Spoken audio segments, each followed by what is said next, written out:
Segregation is when black and white are separate and not together. Children of color and white children are separated.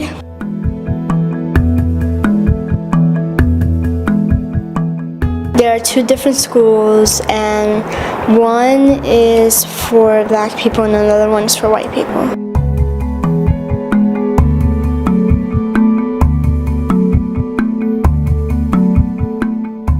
Segregation happens, but it's not like happening as bad as it did before, because before it used to be even worse. In my class, there is Julia, and she's white, and there's me. Well, my cousin named Lana, she used to go to a Catholic school. Well, she felt awkward because she was the only black person. The only other people from the Middle East in the school is my cousins. Because some people might decide to fit in with the people of the opposite race, but some people might not feel comfortable around people that isn't part of their race.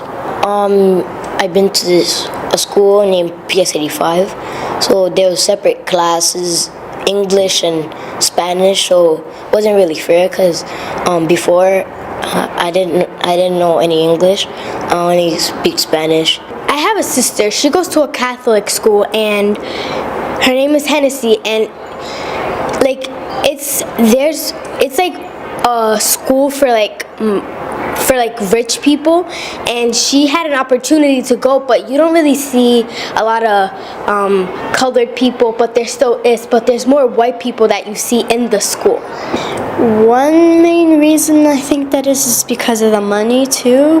Private schools tend to be more expensive. I think that schools are segregated because of based on where you live, because people of color live with people of color and white people live with other white people. My mom was looking at a school for me to go to, and the population for whites was really large and the blacks were really small. I think one of the reasons they did that was because number one, they still think whites are better, and number two, because segregation is illegal and they still feel like whites are better, they want mainly white people, but having one or two black people and a couple Latino, it makes them seem like not totally white.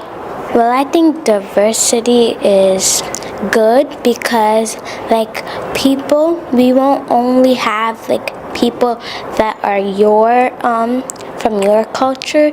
You have different people, you could talk to different people. You won't be talking to the same people.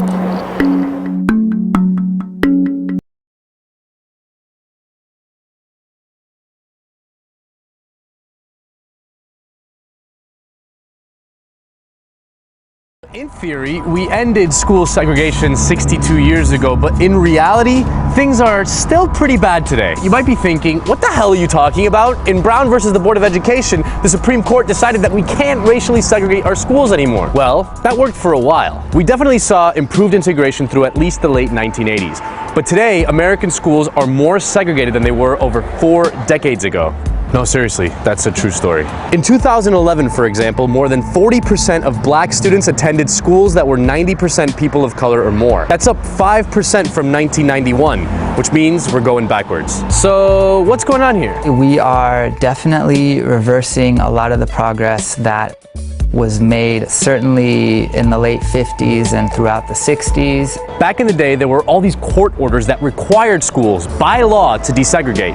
This was a way to combat all the massive resistance to the Brown v. Board decision. Now you might be thinking, Nano, stop being so dramatic. Get out of here with all this massive resistance talk. No, massive resistance was literally the name of a policy adopted by Virginia's state government in 1956 to block desegregation efforts in public schools. But now those court orders have expired, which means school districts don't have to do the work required to make their schools less segregated. And we can thank the Supreme Court for that. Starting in the 1990s, the Supreme Court passed a series of decisions that dissolved almost all of the desegregation plans that followed Brown v. Board. In some instances, schools wanted to keep their integration plans, such as busing, because they were working so well.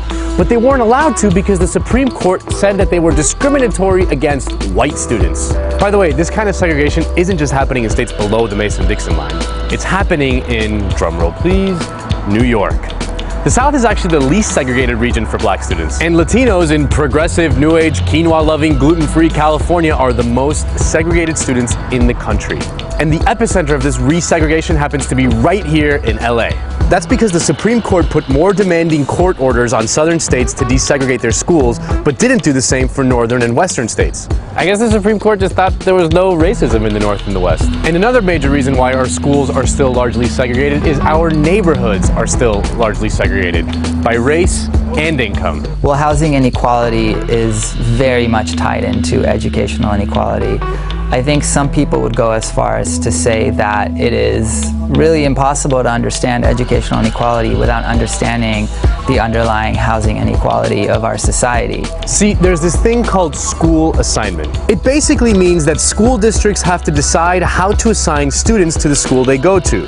So many of these districts are choosing to do this based on the neighborhood they live in, or residential assignments. The problem with that? Public schools are funded by local property taxes. So if a kid lives in a poor neighborhood, chances are that kid's gonna go to a school that's underfunded and not very good. In nearly half of the states, affluent districts are getting more local funding than poorer districts.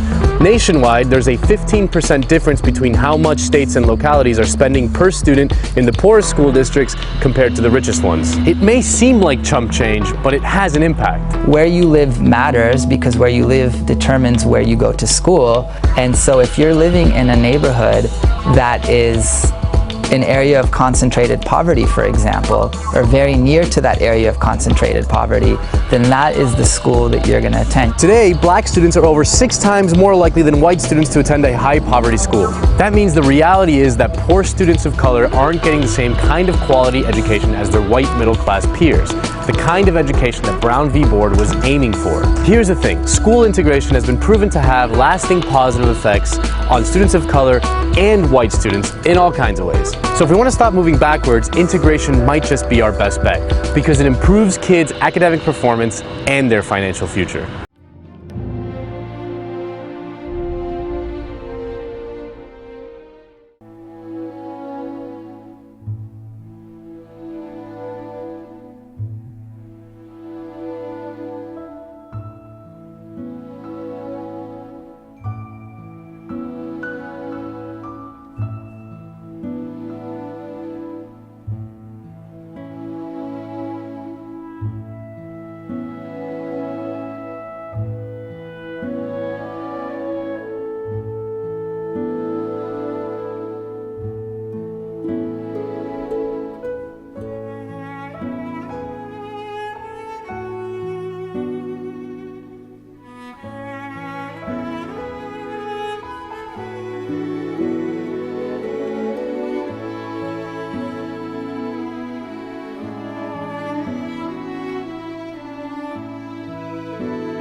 We are going to be running a race. However, your starting position in this race will be decided by the answers to questions that we are going to be asking you. Sorry, what? It's a joke. This activity is intended to explore how society favours one race over others. People often confuse white privilege with being wealthy or being rich, and it isn't about that. What it's about is the absence of having to live with the consequences of racism. Now, if the question applies to you, you will take a big step forward. If the answer to the question doesn't apply to you, you stay where you are. I better win, man. Okay, make sure you're on the start line. I see some cheaters already. Yeah, father. Feet behind the line. If English is your parents' first language, take a step forward. Oh, yeah. If you have ever been the only person in the room of your race, take a step backwards. For God's sake! If you've never been asked where you come from, take a step forward. If you have never had to be worried about your family being stopped and searched, take a step forward. I don't get worried about if people ask me to stop and search. The divide widens, and the inequality of their position becomes clear. This is just like not fair now. Farah, none of us are white. None of us are white. It's unfair. The last question. If your parents have ever warned you about racism, take a step backwards. If we were about to start a race, is this a fair starting point for us all? No.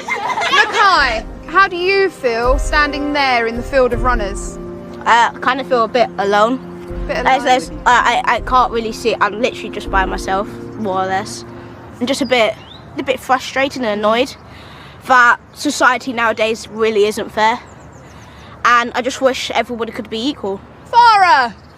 It's kind of frustrating that like me and Sarah are just standing at the back here while the majority of people who may be white are like standing right at the front. That just frustrates me a bit because it's almost as in what society is today.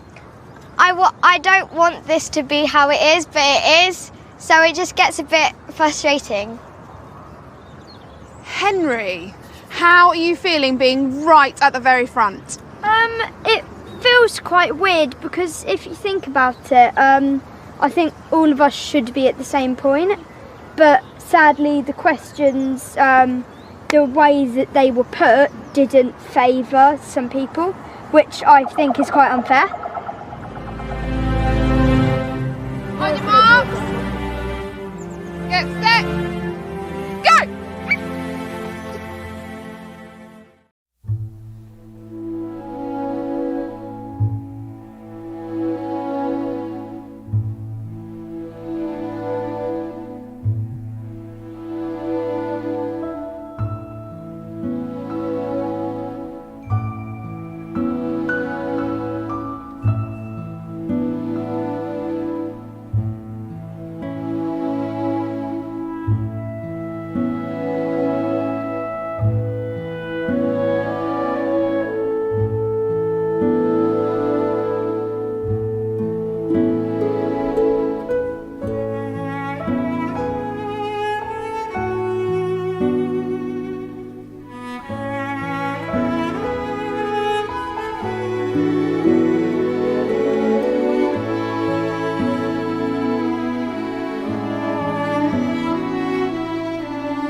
We've all complained about having to go to school at some point, right? I mean, who decided that teenagers need to get to school at the ungodly hour of 7 a.m.?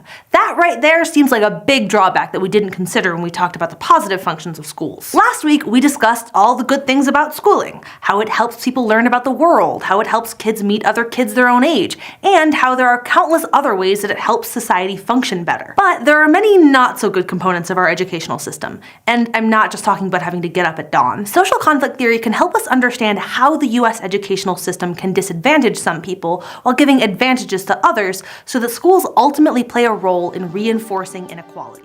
Education is supposed to be the great equalizer, right? We're all told that if you work hard and do well in school, you can be whatever you want to be when you grow up. In this understanding of school, society creates a meritocracy, or a system in which hard work and talent is recognized and rewarded. In a pure meritocracy, two kids who work equally hard and have the same raw talent should do equally well, no matter what neighborhood they grew up in, no matter their race or gender, and no matter their class standing. On the surface, it might seem like the US has a meritocratic school system, but educational measures of merit, like grades or SAT scores, don't always measure everyone's talents consistently. Grades don't just measure an individual student's effort or ability. They're also influenced by many factors outside of the student's control, like the quality of their school or their access to resources, like books or computers. This is where social conflict theory comes into the story. Social conflict theory helps explain how our educational system can both cause and perpetuate class differences. In the United States, there are large class gaps in educational attainment. While 83% of students from high-income families enroll in college after high school, only 63% of low-income students do. So why the disparity? One reason is that wealthier kids tend to live in higher-income neighborhoods, which in turn fund better quality schools. This makes it easier to get into college. In the US, school funding is determined at the local level, and when I say local, I mean very local. The city or town that a person lives in determines the funding of their school system. While federal and state governments provide some support to school districts, most of the money comes from local property taxes, meaning that schools in towns with more expensive houses and higher earning residents have more resources. For example, Fairfax County, Virginia, one of the richest counties in the US, spent $13,700 per student in 2016. Compare that to what some of the poorest counties in the country spend. For example, Scott County in Mississippi spends a little more than half that amount at $7,900 per student. Unsurprisingly, schools in more affluent communities on average provide a better education than schools in poorer communities. Having more funding for a school allows schools to hire better teachers, buy more and better supplies, offer a wider variety of classes, and provide extracurricular activities. And these differences in school quality translate to differences in outcomes for students. We know this because of research like a recent study done by American economists Kirabo Jackson, Rucker Johnson, and Claudia Persico, which used a natural experiment, court-mandated school finance reform, to show this. They found that increasing school funding levels by 10% was associated with students earning 7% higher incomes as adults. And this is only one of many studies that show that access to better quality, better funded schools makes kids more likely to go to college. So is money the answer? If we just give schools more money, will that be enough to fix the class differences in educational attainment? Well, yes and no. School funding, or the lack of it, is part of the social inequality that we see in the US education system. But there are plenty of school districts that are already spending a lot of money per student and still struggle to improve their students' outcomes. So why is that? You might remember French sociologist Pierre Bourdieu's work on cultural capital from our episode a few months ago on socialization. Cultural capital is valuable cultural knowledge and experience that can be translated to forms of economic and social capital. Even if school funding was the same everywhere, students whose parents have the time, money, and knowledge to support education in the home will have a step up on students whose parents don't have the time or resources to pass on cultural capital. For example, higher income parents are more likely to read to their kids and spend more time interacting with their children even at very young ages, which leads to kids entering school with a more robust vocabulary and better literacy skills than their less affluent peers. By the age of 3, children of professionals have vocabularies that are 50% larger than those of children from working class families. Children from different class backgrounds are also exposed to different expectations about the path that their lives will take. If you grow up in an upper middle class neighborhood where your parents and all your friends' parents have college degrees, you're much more likely to expect that you'll go to college too, and you'll prepare accordingly. Recall the self-fulfilling prophecy from last episode? This is one way that works. But for people whose parents didn't go to college, expectations for attending college may be lower. It may also be much harder to navigate applications for college, understand how the financial aid system works, or register for courses, all distinct barriers to attending college. This specialized knowledge is a form of cultural capital. So schools and families unfortunately often work together to reproduce social inequality. Kids with parents who have more time or money to devote to education in the home are also the kids most likely to be in well-funded, high-quality schools. And the US education system doesn't just contribute to class gaps in educational achievement. We also see persistent achievement gaps by race in the US, and they're made worse by elements of our education system that advantage white students. We've talked before about the role that historical patterns of segregation have played in shaping the neighborhoods that minority kids grow up in. For example, Black children are more likely to be living in lower-income neighborhoods, which tend to have worse schools because of how schools are supported by local tax dollars. That's a real structural disadvantage. But social conflict theorists point out other lesser-known ways that our education system privileges white students over minority students, particularly Black and Hispanic students. First, most teachers and school administrators are white, which has important implications both for the curriculum that students are taught in schools and how students are evaluated. A recent study of a nationally representative sample of American students found that Black students with the same standardized test scores as their white classmates were less likely to be nominated for gifted programs if they had a non-Black teacher. But this bias didn't exist for students who had a Black teacher. This is an example of tracking, in which schools assign students to different types of educational programs. While tracking is supposed to help teachers meet different students' needs, it often ends up enhancing existing inequalities. White and Asian students are more likely to be chosen to be in honors or AP classes than Black and Hispanic students, which then contributes to racial gaps in college attendance. Who gets chosen for college prep classes and who's put in vocational classes often has to do with not just academic ability, but teachers' perception of a student's behavior. Let's go to the thought bubble to talk about how classroom discipline has especially negative implications for minority students. In the classroom, certain behaviors are expected of students. Sit at your desk, raise your hand, finish your assignments quickly and quietly. While these may seem simple once you're an adult, these tasks are often difficult for young kids, but breaking these rules can have huge consequences. Minority students, particularly Black and Latino boys, are much more likely to be disciplined for minor classroom infractions like these, often resulting in suspension or expulsion from school. Black students are suspended at rates 3 times higher than their white classmates. And if you're suspended or expelled, you're not in the classroom learning. Higher risk of suspension and expulsion also puts minority students at a higher risk of doing poorly in school and contributes to higher dropout rates. This ultimately affects their job prospects and therefore their class standing. But being in school also keeps kids off the street. Kids who are suspended or expelled are more likely to engage in risky behaviors like drug use or other criminal behavior. This contributes to what's known as the school-to-prison pipeline. This is an informal tracking for students that criminalizes deviant behavior in schools, even minor disciplinary issues like talking back to teachers. For minority students, schools are more likely to escalate disciplinary issues to the juvenile justice system, putting students in contact with the criminal justice system at an early age. Thanks, Thought Bubble. Another way that minority students end up being sorted into lower academic tracks are through standardized test scores. Standardized tests are a topic of great contention due to concerns about teachers teaching to the test and not teaching a full, broad curriculum. And most standardized tests are made and tested on the dominant group in society, the white middle class. Critics of standardized testing often cite cultural bias as part of the reason that we see gaps in test scores across race and class lines. The federal school funding requirements put in place by the No Child Left Behind Act in 2001 also can create some perverse incentives for how schools classify their students. To keep getting federal funding, schools have to have a certain percentage of their students pass the national assessments.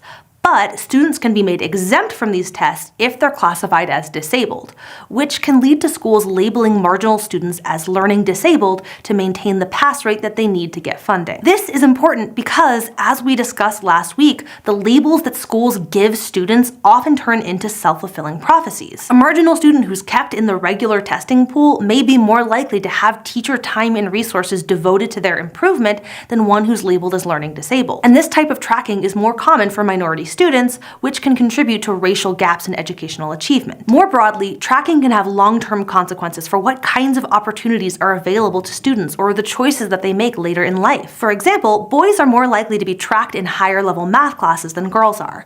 This contributes to fewer women pursuing math-heavy careers like economics or engineering, which happen to be some of the more highly paid careers, meaning that tracking is one contributor to the gender pay gap. Ultimately, educational systems are grounded in the biases of the society that they're built within, and while our schooling system does a lot of good, social conflict theorists point out that its structural features, everything from taxes to cultural capital to standardized testing, can disadvantage minorities in ways that can perpetuate patterns of social inequality. Today, we discussed a few of those social inequalities in the US educational system using social conflict theory to explore how our system deviates from a meritocracy.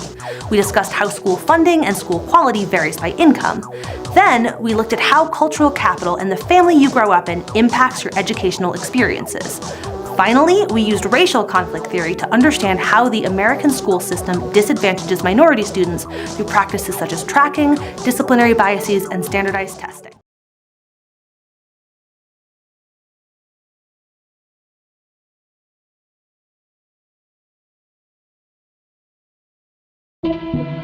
The mold, the carpet, the walls itself, the classrooms, the teachers, everything that you need in the school or could use in the school is not there. At this point, it's just like a daycare for teenagers.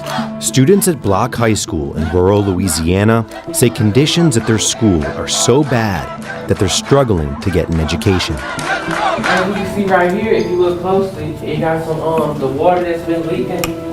That's turning to mold. Like when you go in the classrooms, you can smell it.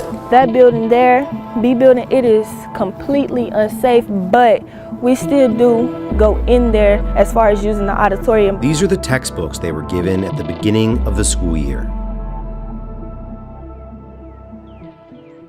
Show me what democracy looks like. This is what democracy looks like. Teachers across the country continue to go on strike, but public education in rural areas gets little national attention. We traveled to Catahoula Parish, Louisiana, one of the poorest parishes, one of the poorest states in the country, to see why students are speaking out and what conditions in Deep South schools are like more than 6 decades after desegregation. They try to make you a world history teacher, geography teacher, and a ACT prep, and a standardized test prep teacher. And are you certified for any of that? I'm only certified in physical education. Their athletic coach, Benny Volt, inspired his students to speak out. I taught history for a little while. I taught the amendments. And you know, the First Amendment, you have the right to protest. They made you teach history, so you said, okay, I'll teach them history. I'll teach them the history of protest. I teach the history of protest. Coverage tonight of the protests at Block High School. We got teachers that are not certified teaching subjects that they don't even know. If you're a teacher and you don't know what you're doing, how you expect me to do. Block High School is situated in Jonesville, the poorest section of Catahoula Parish. Nearly 70% of seniors are black, and about 60% of students here do not go on to college after graduation. But 13 miles away, there's another school in the same school district that looks a lot different. Nearly 90% of the senior class here is white. They perform better academically and enroll in college at a higher rate. So we just tried to film inside Harrisonburg High School, but the superintendent won't let our cameras inside. They don't want the principals to talk to us on camera. But there's a clear, notable difference in how the school looks compared to Block High School.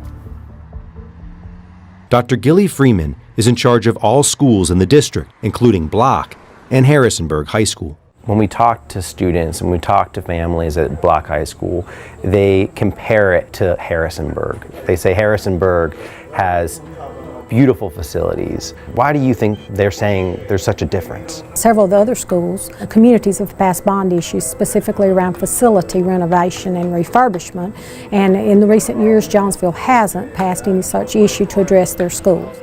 Freeman says that the state of Louisiana gives a set amount of money to school districts, but individual towns can raise additional money by issuing a bond or a tax. What this has allowed them to do is to create inside a single school district high schools that are really inequitable in terms of their funding when it comes to facility maintenance, in a way that creates schools that are economically segregated and racially segregated.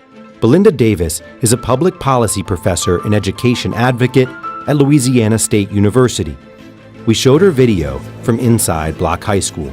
The entire school board of Catahoula Parish ought to be ashamed that they have a school in that district that is in that kind of shape. Do you think it's fair, the system as it is right now? Well, that's a perception issue. Overall funding for public education for a district has reduced over the period of time. The demographics and the population of our parish has decreased, and quite frankly because of economic conditions, a lack of business and industry.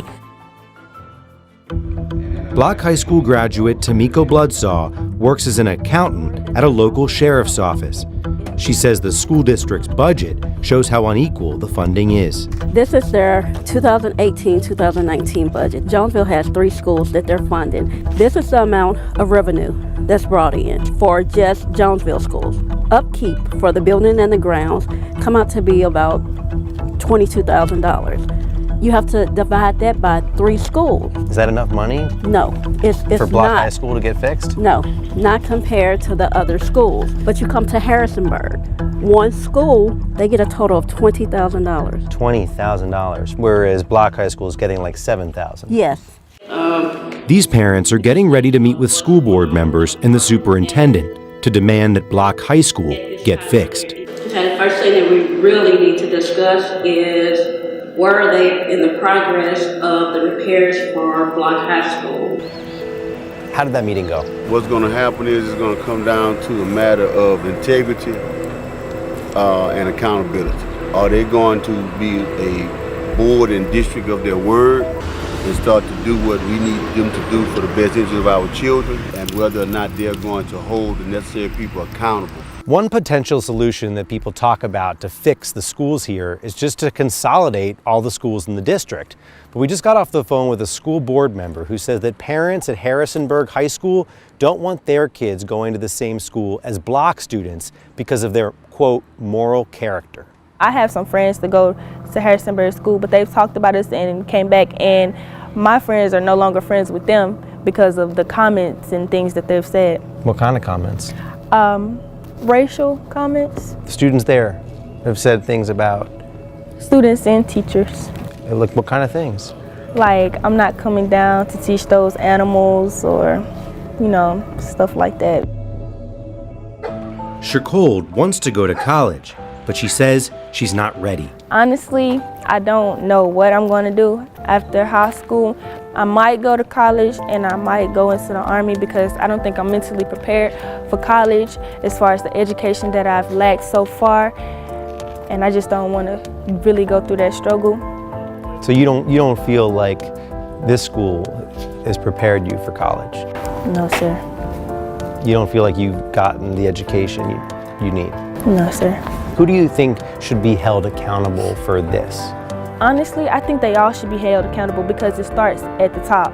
It takes us children to protest, to have people like you come down and talk to us. It's been going on far too long and you're a little too late.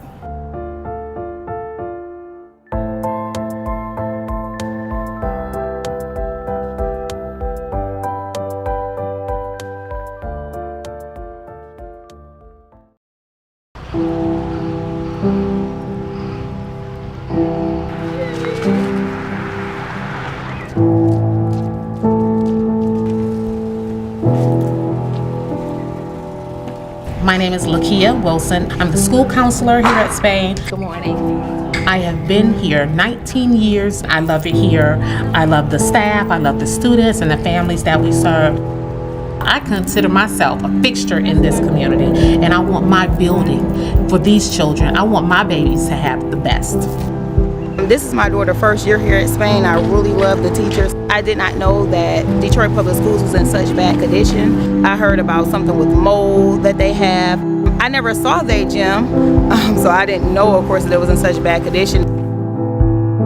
So up until 2 months ago, our students were here playing in this gym, and then we were told we could no longer use this portion of the building, so it is now off limits to us.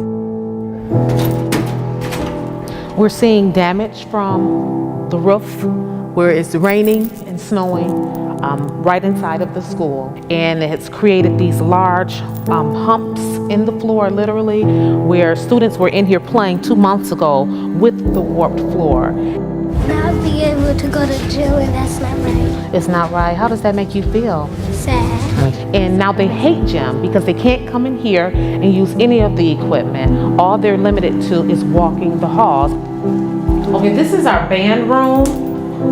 Our band teacher was laid off about 2 years ago, and our room has been empty ever since.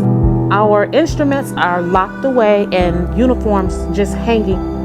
A performing arts program with no performing arts teachers is an oxymoron. I don't know why when things go away within this district that they're not replaced, and it's just getting sad. Bring the easel up. Normally we have our reading lesson in the back, but because they did that $2 shoddy cover up on that pipe, I'm still scared to go back there. And I teach first grade, and I don't have reading books. Now they don't bring books home, and everything is Xerox copy. They're little kids, they don't take great notes, so without books, it's a problem for the parents to help. We don't have any ink, so a lot of times I have to do this at home. It takes a lot of my preparation time, and we only have 2 preps a week, and it's totally unfair.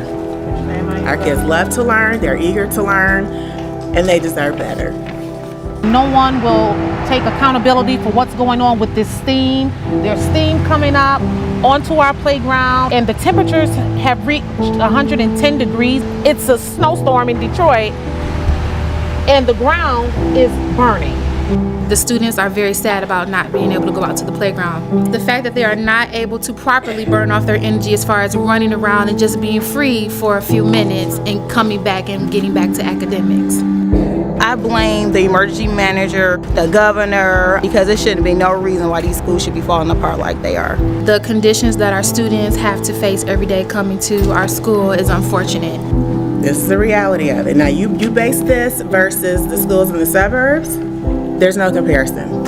Even though the governor and the legislators in Lansing are making laws against us, you have a right to deserve and demand better. Who taught us to fight for our equal rights? Dr. Martin Luther King taught us that we should be treated how? We should be treated how all people are treated.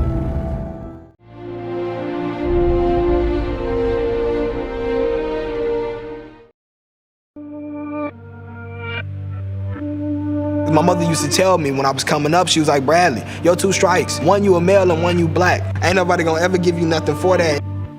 I was glad I had on those sunglasses. At least some people would not see me crying.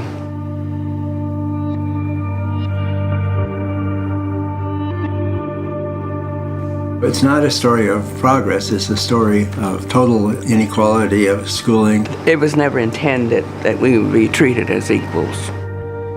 People are interested in your school, but they would feel better if nobody's child was the only white kid in the school. Millions and millions of Black and Latino kids will go through a public education system that does not educate them. Ineffective teacher after ineffective teacher, of which you have no control over, eventually just builds up and you become a lost student in the system. We're one of the few countries in the world that systematically and deliberately spends less money to educate poor children than affluent children. My mom, she makes about $9,000 a year. It's 5 of us. So you can imagine what we have to go through to survive. It's hard to find really qualified teachers to teach children that are difficult to teach. So you have underqualified teachers plus underserved schools, and you expect the kids to do well. They say we're a bad apple already. You make us a bad apple by kicking us out.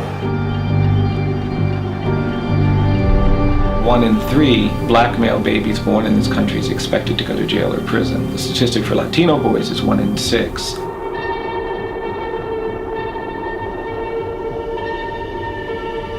We're more segregated now than we were in 1947. The future of this country will be determined by what happens in its schools. That's how serious it is. No matter what nobody ever tells you, education is always the key.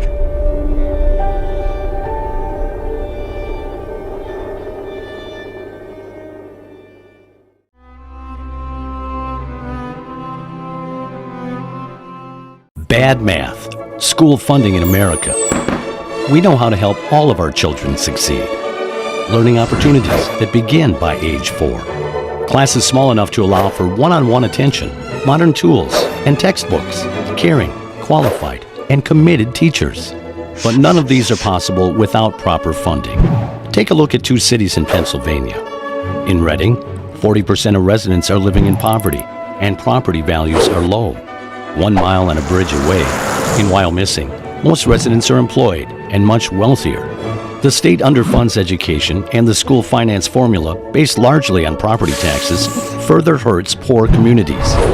Students in these neighboring districts get a very different education. Most states have similar inequities in school funding. The people we elect are the people who can change this. We must demand that they set the right priorities. For starters, ask wealthy corporations and individuals to pay their fair share in taxes, restore education funding, and shine a light on disparities in school resources so we can provide great schools with community support services like nutrition, health services, and after-school programs for schools with students who need them.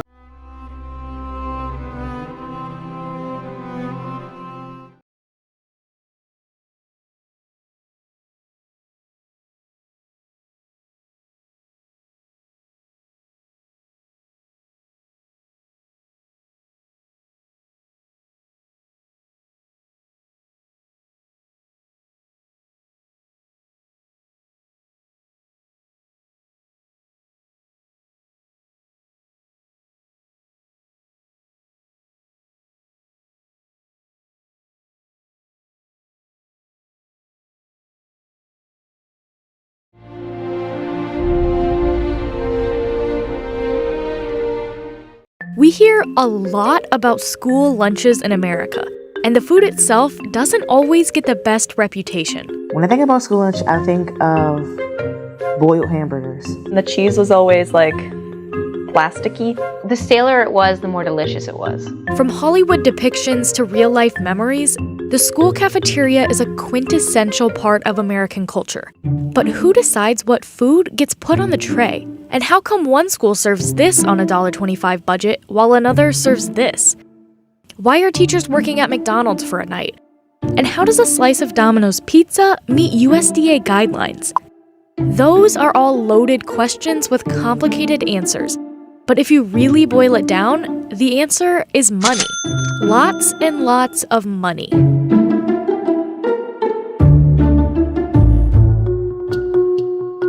Today, the 4.9 billion lunches that get doled out in school cafeterias every year make up a multi-billion-dollar industry that makes sure millions of kids are fed. It starts with federal money, but on its way to cafeterias, school districts have to order the meals, and food giants grab a big slice of the school lunch pie. But before we get to all of this, the food fight sweeping school cafeterias, going from tray, dump it in there, to trash. Let's go back to the 1800s. In 1853, the Children's Aid Society of New York started an informal lunch program for its vocational school. But it wasn't until the 1930s that school lunches really caught on in the rest of the country. In about the 1890s, you see a real expansion in the role of schools in communities. They actually start to become social institutions. And so in addition to basic education, they're also providing health services. And one of the things that happens when physicians and nurses start working in schools, they start documenting all kinds of cases of things like malnourishment. In 1935, Congress set aside money for school lunch programs. Not everyone in the community supported the government's efforts to feed kids during the day. Restaurant owners sued school districts for lost business. The courts typically sided in favor of the school's right to operate lunchrooms. And by 1941, roughly 6 million kids were eating food provided by the government. That food came from products farmers had too much of, like pork, dairy, and wheat.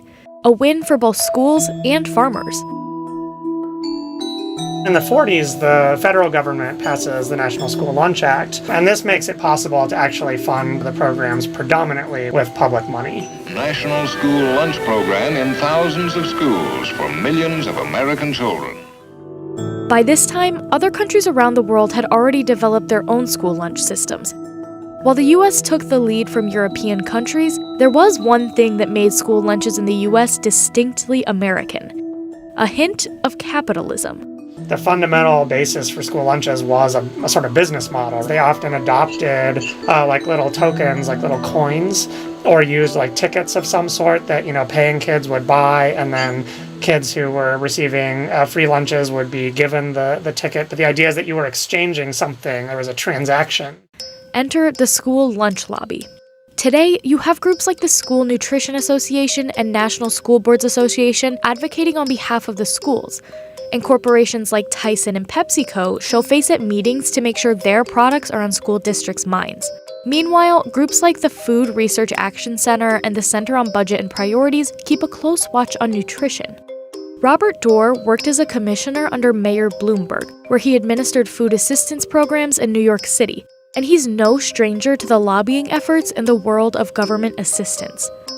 It is true that the interests here are not only what's best for low-income families, the other interests are the various providers of food. This is true in anything we do in government. Anytime the federal government is spending significant dollars on a product, people that sell that product are going to be interested in maximizing that spending. In 1966, Congress passed the Child Nutrition Act, expanding the school lunch program. In 1969, about 15% of kids were getting their lunch for free or at a lower price. In fiscal year 2017, that number had risen to 73%. That meant that millions of trays needed to be filled every day, and that created a business opportunity. School lunch programs really start to move away from scratch cooking and toward this kind of factory-prepared meal that's been reheated and then served to them. And then came the funding fights, which led to the infamous ketchup controversy. In 1981, the Reagan administration wanted to cut $1 billion in school lunch funding. In order to meet the nutritional guidelines while staying on a budget, the Department of Agriculture got creative and declared ketchup a vegetable. The backlash was so strong, the funding cut was quickly reversed. But ketchup hasn't been the only product to stretch the definition of what makes a vegetable. Even today, some school pizza sauces count as a serving of veggies. French fries, obviously, are made out of potatoes, and potatoes are a vegetable. That was another defeat, I would say, that the USDA experienced because of industry lobbying. Yes, fries still count as a veggie. Frozen potato wedges are on the USDA's vegetable list for child nutrition programs. Those bags of frozen foods have to come from somewhere, which is where companies like Tyson come in. The company, valued at more than $21 billion, saw the opportunity and acted. Tyson has its own K-12 product catalog of frozen foods made just for school cafeterias. We reached out to Tyson for comment and to see how much of their business comes from its K-12 food products. The company didn't respond, and its K-12 earnings aren't specified in its annual report. But frozen foods aren't the only way to cash in on school lunches. In 2014, the USDA came up with something called Smart Snack Guidelines, making the snack line healthier, which meant if big food companies wanted to keep their products in schools, they had to adapt. Now, nearly every major food manufacturer in the US has a catalog of products custom made to meet USDA standards. We felt like kids were getting exposed to these brands, like Frito-Lay brands, and then they would go to the grocery store and want to buy that brand, and it's not the same product. We did a study where we really put the two products side by side. Just looking at that, it's super obvious that the companies really made no effort to distinguish the one they were selling in school versus the one you could buy in the store. The product on the left, labeled Special Edition, is sold in schools. It has 7 grams of sugar. Vitamin C, 25%. The product on the right, sold in stores, has 10 grams of sugar. The vitamin C in this one is just 10%. And those custom-made foods aren't just in the snack line. Domino's has a special Smart Slice program with pizzas tailor-made to meet USDA standards. And the more pizzas schools buy, the more rewards points they rack up. Those can be traded in for Domino's swag and even cafeteria equipment. Domino's told us, quote, "We are proud of our school lunch product. It meets the USDA guidelines for school nutrition standards and is something that kids love to eat. It is also good for the schools as it is simple for them to serve and keeps lunch participation rates high." It also said that schools make the choice as to whether to serve their pizza branded or unbranded. Remember the SNA, one of the lobbies on behalf of schools? They're listed as a Smart Slice partner. And it's worth mentioning, Domino's, Tyson, and a number of other major food companies are SNA industry members, meaning they pay money for monthly newsletters, advertising discounts, and access to local legislative contacts. The SNA said, quote, "While many schools are working to increase the amount of freshly prepared and scratch-made menu items, those with limited equipment and labor resources rely on healthy, pre-prepared foods to ensure students receive balanced meals each day." Corporate money reaches far beyond the lunchroom. It works its way into school sporting events and celebrations through fundraisers. Think of scoreboards, parking lot signs, pizza parties, or that summer reading program. Krispy Kreme sponsors a major fundraising program too, and McDonald's has a McTeachers Night fundraising program where teachers come in to work the counter in hopes that their kids come in to see them. It caught a lot of flack from school districts, with LA's ending the program altogether, but some schools still participate. None of those companies returned our request for comment. So why do people care so much? Schools need food, and big companies have it. But the childhood obesity rate has more than tripled since the 1970s. And with roughly 30 million kids getting their lunch from a government-funded program, it raises the question, what responsibility does the government have to make their meals healthy? In 2010, Michelle Obama spearheaded a major change to the system with the Healthy Hunger-Free Kids Act. We have an obligation to make sure that those meals are as nutritious as possible. It tightened nutrition guidelines for cafeterias across the country, requiring them to serve more fruits and vegetables. At first, its noble intentions were praised, but some took issue with how it actually played out in lunchrooms across the country. Kids throw food away at about the same rate as the rest of America. But after the Healthy Hunger-Free Kids Act, people just started noticing it more. More kids were taking fruit. It went up significantly, but the same proportion was getting eaten and thrown away. So more is getting eaten and more is getting thrown away. Schools seem to be caught in this cycle of a lack of funding, kitchen training, and time. While there are federal regulations, the menus really come from the schools on a local level. They're the ones ordering and preparing the food, and since it's decentralized, it's hard to know which companies are making the most money, and if kids are really getting fed quality meals. But some people are trying to change that on a local level. Dan Giusti is the former head chef of Noma, where he created high-end meals for hundreds of dollars a person. Now, he's running a group called Brigade, working to bring scratch cooking, not just warming stations, to kitchens on a $1.25 budget. And he's trying to change the reputation of school lunches altogether. It's almost like it's this rite of passage, like as a student in an institution, like that's just what you get. You get lousy food. In May 2018, the Trump administration rolled back some of the rules around whole grains, sodium, and flavored milks to give schools more flexibility in their meal planning. The politics, money, and controversy around school lunches aren't going away. But at the end of the day, the kids are the ones it really impacts. And for some, school lunches are the best meal they're going to get throughout the day. These kids are showing up to school every day, but at home they're not eating, and it makes you rethink everything, like holidays, like, oh, 3-day weekend, great. Well, that means that these kids aren't eating for 3 days, or snow days, but that means that not only are these kids not eating, but they're also at home in an environment that's probably not good for them. Studies have shown that if kids are fed, they perform better in school.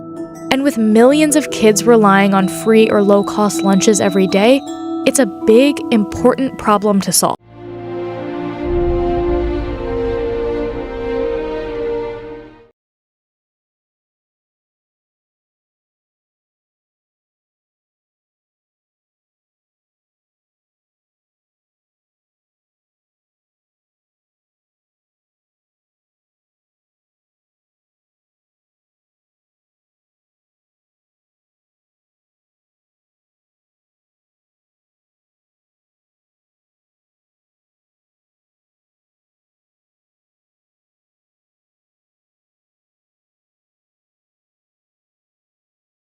Today I'm doing the most requested video I've ever gotten, literally ever, and that is to give you guys a tour of my school cafeteria. For those of you who don't know, I go to a school that has the most insane cafeteria in the entire world, easily the best one. Like, I'm telling you guys, after you watch this video, your mind's like gonna be blown.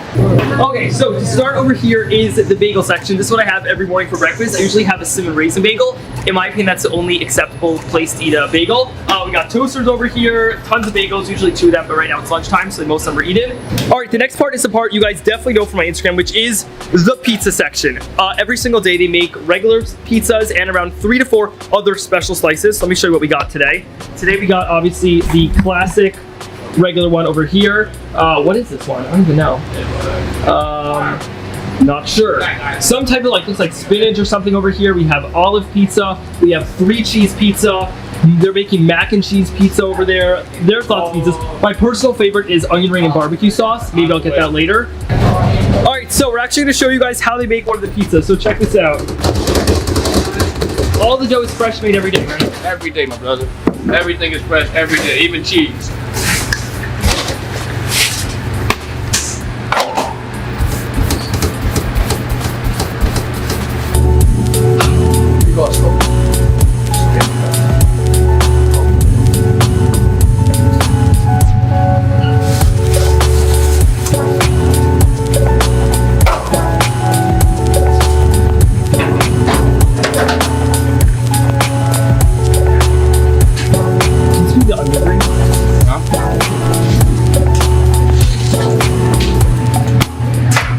There you go.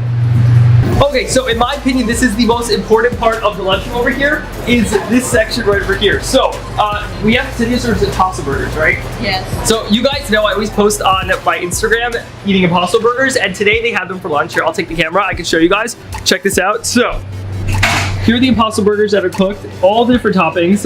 This is the awesome lady that makes them, say hi. And, all right, what else do we have today? We have sauteed vegetables, baked potatoes. Let's see. Oh my god, cheese sauce. This is the best cheese sauce. I actually, fun fact, I usually get the cheese sauce on top of the Impossible Burger. Maybe I'll do that today. Pierogies, which are like famous at the school. Fried fish over there.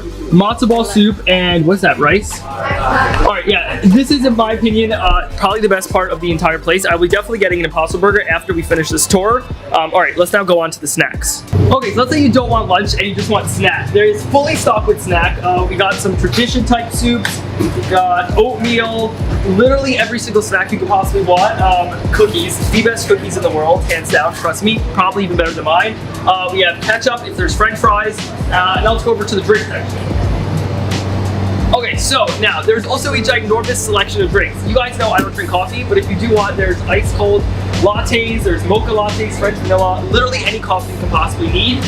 Now, it might be a little loud over here, so I'm gonna scream. There's also this whole section. You guys know me, I drink water, only water, so I literally like stock up on the waters throughout the day. There's also any type of soda that you could possibly want. Then, let's come a little closer over here. Let's say the hot food isn't enough for you, there's also cold food. So we have yogurts, there's hummus, there's whatever this is, there's wraps, there's sandwiches, there's sushi, which we usually go buy and then give to my brother Yoni for dinner.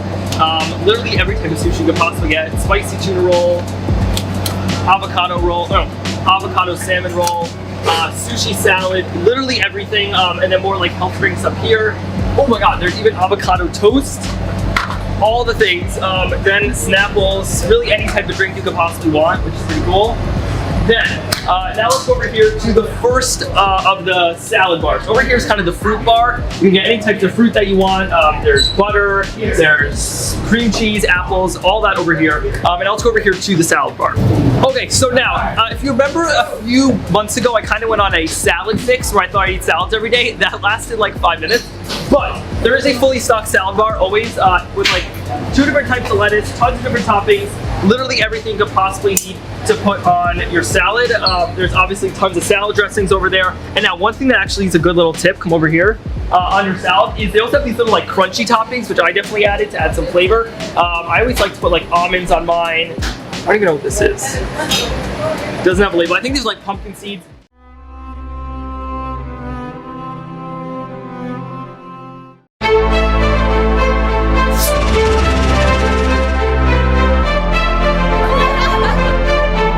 You can't put a price tag on education, right? Ha, wrong. Oh, so wrong. For millionaire parents who aren't afraid to flaunt their wealth, a handful of ultra-exclusive and yet ultra-expensive schools are ready to take their money in a heartbeat. Across all corners of the country, you'll find high schools that charge well over $50,000 per year. That's over $300,000 for 6-year high schools. And the kids haven't even gone to college yet. Where are these lavish learning institutions found? And what does a check that fat actually get you?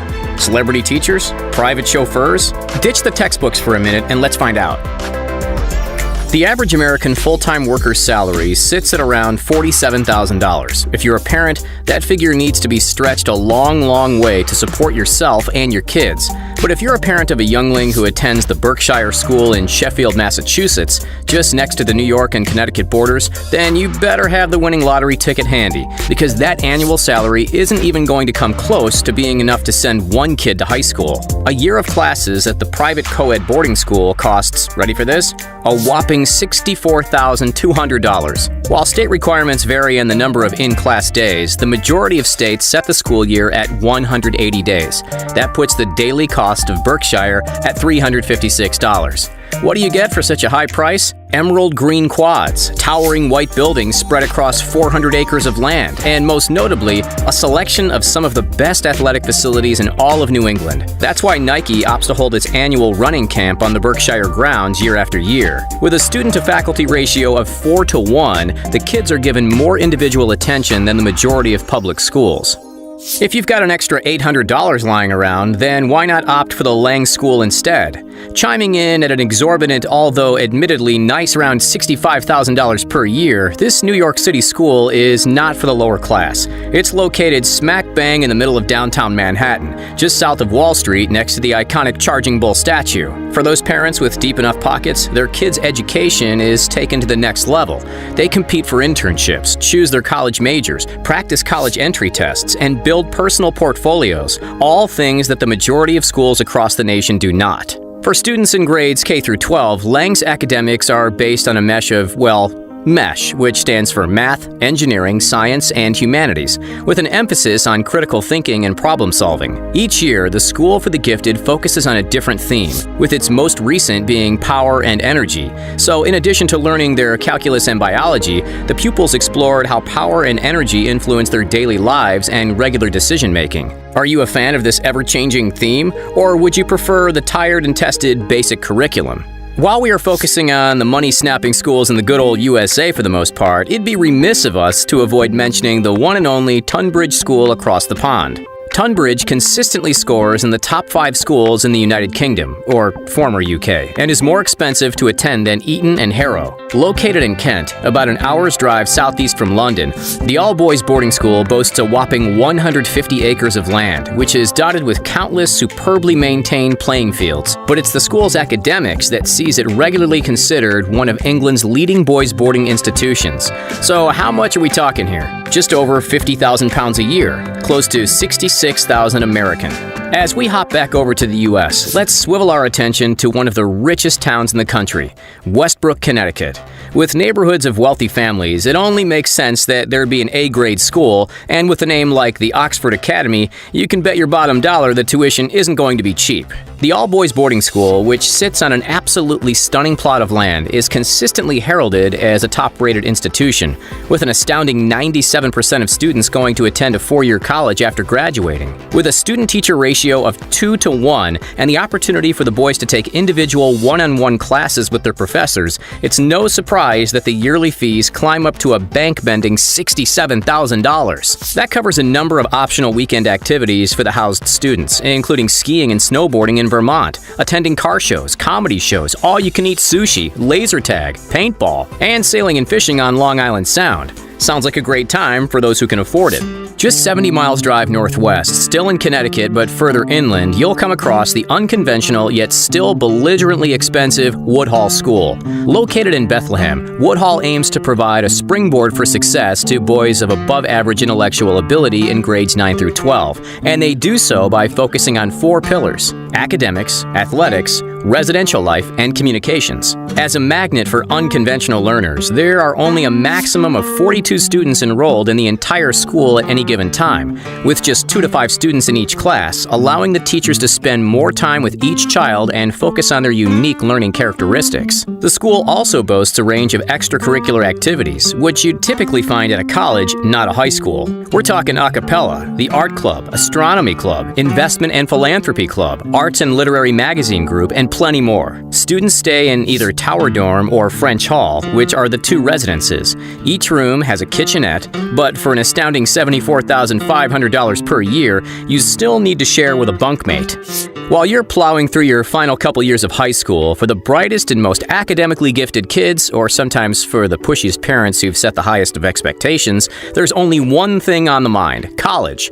Students hope to find themselves soon enrolled in the most prestigious colleges in the country: Harvard, Stanford, MIT, Princeton, Brown. The more revered the reputation, the harder it is to get in. That's why the Quad Preparatory School, which sits right here in downtown Manhattan, educates its students with an overarching focus: get them into the country's elite colleges. By the 11th and 12th grades, each student is forced to attend weekly individual sessions with a college counselor, with fortnightly catch-ups with academic advisors as well. This high-pressure, high-expectation school, as you can expect, will cost you a pretty penny. With yearly tuition, books, and extracurricular activities, the total annual bill skyrockets up to $74,850. What does such an exorbitant fee actually get you? Unique career-focused classes like video news broadcasting or cooking, as well as expert math or language courses. When all the intensity seems just a tad too overwhelming, kids have the opportunity to retreat to their very own so-called Zen zone. Cool, right? As we head back up the highway to Connecticut, in the city of Litchfield specifically, parents of kids diagnosed with ADD and ADHD have the option to send them to Foreman School, an institution which specializes on behavior-focused learning and prides itself on keeping its students active, engaged, and eager to learn as much as possible. The school promises to give its students the wide range of skills needed for success as they move towards their expensive college years. But with a wallet-draining $78,600 yearly tuition at Foreman, this school actually makes most American colleges seem like a bargain in comparison.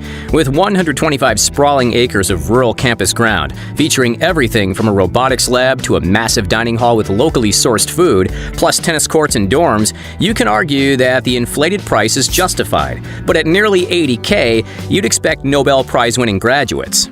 If you thought that Foreman was a kick in the financial guts, you just wait. Introducing Shortridge Academy in Milton, New Hampshire, the most expensive high school in the US of A. With a sinister tuition fee of, hold on to your hats, people, $85,000, you'd expect Michelin-starred lunches and Ferraris for school buses. Well, not quite. The school does, however, label itself as a therapeutic school, which, in addition to teaching the common subjects with A-grade teachers, focuses on mental and behavioral well-being.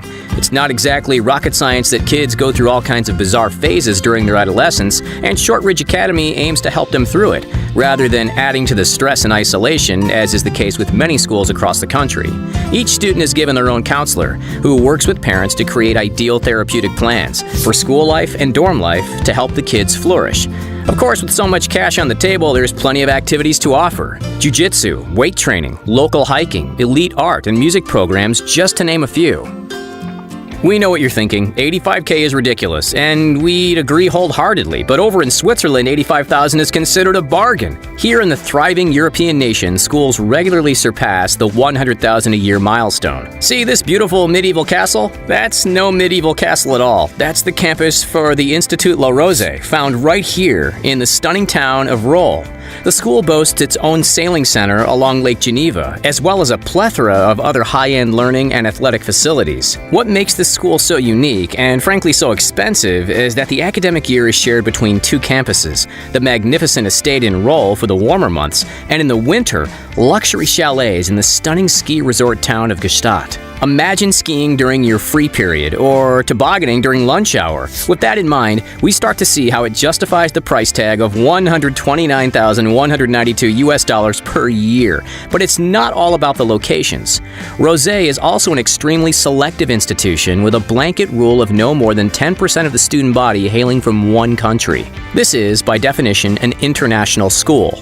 Surely that's it. Surely there can't be a more expensive school. Well, think again. Narrowly edging out its neighbor, allow us to walk you through one of the world's most exclusive private boarding schools, Collège Alpin Beausoleil. The uniform package alone is the equivalent of over $6,000, which is more than most public schools' entire tuition. As for the yearly fees, oh boy, ready? $129,328 per year. The school sits here in Villars-sur-Olonne in the western Swiss Alps, at 4,000 feet above sea level and at the foot of the 6,600-foot Le Camosset mountain. You'd be forgiven for mistakenly thinking that the 110-year-old campus is a high-class ski resort. Each year, the students, who are a mix of all nationalities, are blessed with opportunities to explore new cultures and environments. They've been on school trips to Mount Kilimanjaro, New Orleans, Iceland, Cambodia, and Antarctica, just to name a few, with local skydiving, rafting, hiking, and skiing activities to boot.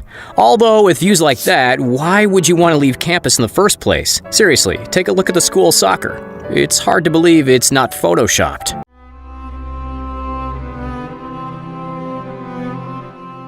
If you've ever taken a U.S. history class, you've most likely seen photos like these. Ones that might give the impression that school segregation used to be a big problem, and then we took care of it, and now it's a thing of the past. Today, America's school-age population is more racially diverse than ever before, and that all might lead you to assume that America's classrooms are a whole lot more mixed than they used to be. Progress, right? There's been all these stories in the news that basically say that schools are actually getting more racially segregated. The most recent data shows the average white student goes to a school that's more than 70% white. A study ordered by Congress found the percentage of high-poverty schools with mostly black or Hispanic students has more than doubled since 2000. So what's the real story here? Okay, first, a super quick history lesson. Hang with me. It's been more than 60 years since Brown versus Board of Education, the landmark Supreme Court decision that tossed out the argument that schools could be racially separate but still equal.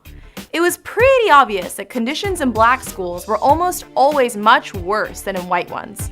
The court made a unanimous decision that black students were being denied a quality education and made school segregation policies illegal. Problem solved, right? Actually, not right away. A lot of white communities in the South fiercely resisted the new rules for years. And I say segregation now, segregation tomorrow, and segregation forever.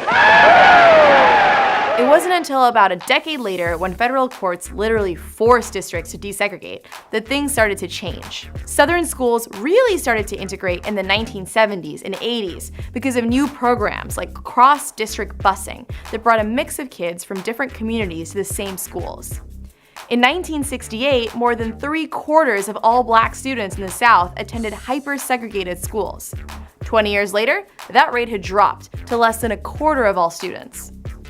There are lots of historical studies showing that this change had an overwhelming positive impact on black student achievement, with pretty much no negative impacts for white students. But not everyone was happy with a more racially integrated school system. A new generation of conservative judges rejected the idea that the federal government should be in the business of forcing local schools to integrate. Districts throughout the South, and some in the North too, began to drop their controversial busing programs, which many community members had rebelled against for years. There were other factors too, including what's called white flight, when a large number of mostly white middle-class communities moved from urban areas to the suburbs. The result?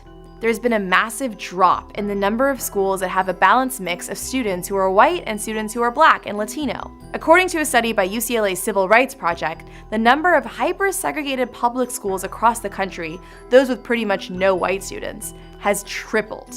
This resegregation trend has been the most dramatic in the South. But before you Northern liberals get too high and mighty, you should know that segregation is actually worse in the North. In fact, the states with the highest rates of school segregation are almost all Northern left-leaning ones, like New York, Illinois, Maryland, New Jersey, and yes, even California. So in other words, forced segregation is still against the law. A school can't reject a student just because of the color of his skin. But without being aggressively pushed to integrate, many communities are still self-segregating. Some local activists see this as a natural change. It's not a racial thing, they argue. It's about parents from diverse backgrounds wanting the best for their kids. And that means going to a neighborhood school that they don't have to take a long bus ride to get to, and where they'll be with other kids from their community. It'd be one thing, they say, if a kid was prohibited from attending a school just because of the color of his skin. But those days are long gone. Now, they say, it's about choice. And the government shouldn't be in the business of making kids schlep across town just for the sake of diversity. Diversity advocates argue that what's going on here is a major step backwards in the fight for racial equality. For one, they say, diverse schools have a positive influence on all students, both white and minority. It makes students more comfortable with diversity, reduces prejudice and stereotypes, and better prepares them for success in the real world. And studies have repeatedly shown that segregated schools have a disproportionately negative impact for low-income Black and Latino students. These students are more likely to attend schools where the majority of their classmates are poor, and these schools generally have fewer resources, less experienced teachers, and lower rates of achievement. And all of that can have long-term effects, influencing everything from the chances of graduating from high school and going to college to getting a higher-paying job. So, what do you think? How diverse is your school, and how has that affected your education?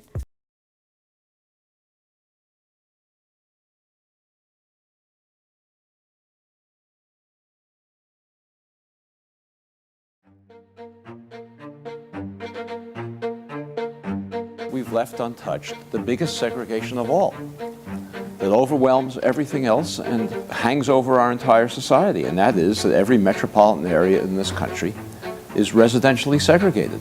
I've lived in many of them. There are clearly defined areas in every one that I've lived in that are all white or mostly white, or all African American and mostly African American. And all of us accept this as part of the natural environment. It's not we think it's a good thing. We know we say it's too bad, but we think it's sort of natural, normal, something we accept. It's not that we've tried to do anything about it and have failed. We've never even tried. And so in order to rationalize to ourselves our failure to undo it, we've adopted the national myth.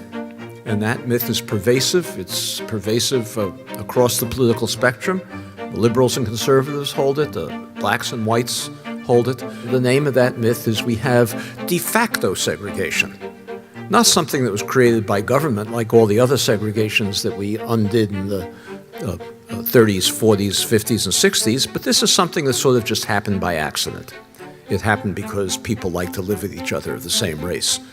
Or it happened because private actors, whether they were real estate agents or bankers or private citizens, discriminated in how they sold or rented homes. Or it happened because African Americans happen to be poorer than whites on average, and therefore they can't afford to move to middle-class communities. De facto segregation is an utter myth. There is no basis to it whatsoever. The racial segregation in every metropolitan area in this country was created by racially explicit government policy designed to create racial boundaries, designed to ensure that African Americans and whites could not live near one another, with policies that are so powerful that they still determine the racial landscape that we see in cities all over the country. Just like we have the myth of de facto segregation, we also think we know what public housing is. It's a place where poor people live. where lots of mothers with children, single parents with children, lots of young men without access to jobs in the formal economy, acting out, engaging in oppositional behavior that attracts attention of the police and a cycle of violence that we've seen in so many places. That's what we think of as public housing. But that's not how public housing began in this country.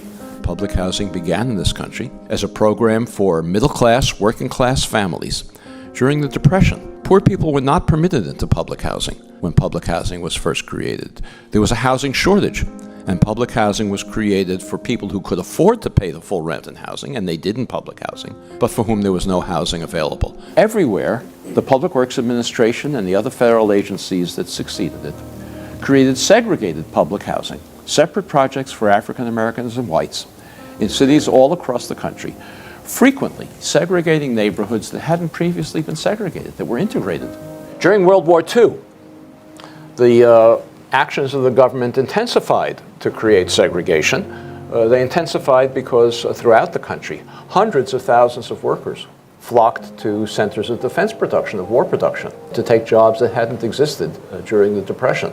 And the migration of workers into centers of defense production overwhelmed frequently the communities where they were working. The federal government had to build housing for these workers if they wanted the ships to be produced. For the African Americans, they built the housing on temporary housing because the explicit goal of the housing was that African Americans after World War II would leave and go back to the South. So they built temporary housing for the African Americans along the railroad tracks and near the shipyards, and they built more stable housing for the white migrants in the white residential areas. Very soon after that, now in the mid-1950s, a development occurred everywhere in the country, which was systematic, similar, and widespread. And that was that suddenly, all the white projects began to develop large numbers of vacancies. All the black projects began to develop long waiting lists. And soon the situation became so untenable, so conspicuous, you couldn't have projects in the same city, some of which were virtually empty and the other of which had long waiting lists. The federal government and local housing agencies opened up all projects to African Americans. And then at about the same time, industry left the cities. Fewer and fewer jobs became available to the now increasingly and soon almost all African American population in the public housing. The population could no longer afford to pay the full cost of its rent, so the government had to begin subsidizing public housing. Maintenance declined in the projects. Prior to this, maintenance workers lived in the projects. They were paid good salaries and lived in the projects. Upkeep declined.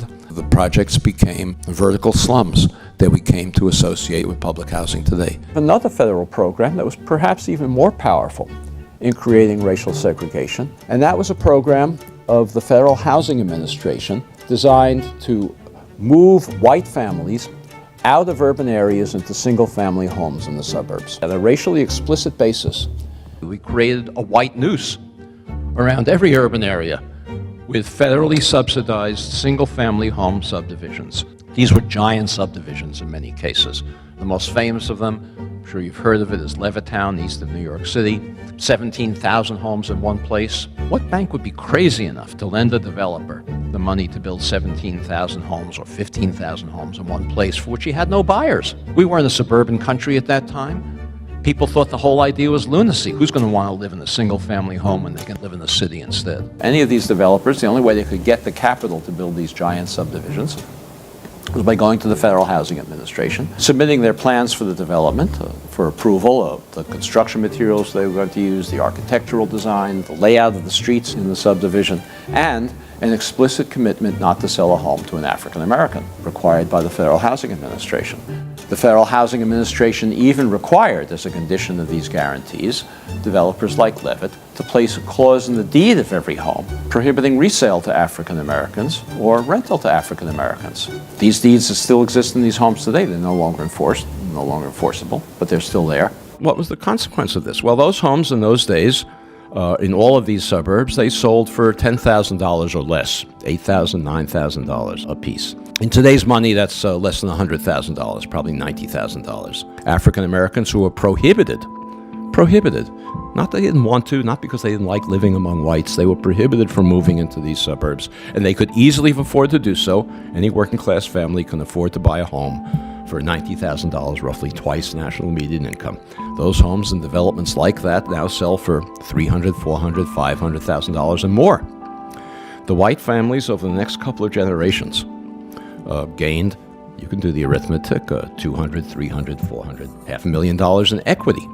They used that equity to send their children to college, to take care of medical emergencies, to take care of economic downturns, most importantly, to bequeath it to their children, who then had down payments for their own homes.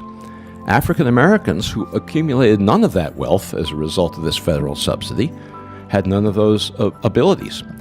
Today, nationwide, African American incomes are on average about 60% of white incomes. African American wealth today is 10% of white wealth. That enormous disparity between a 60% income ratio and a 10% wealth ratio is entirely attributable to unconstitutional federal housing policy practiced in the mid-20th century that has never been remedied.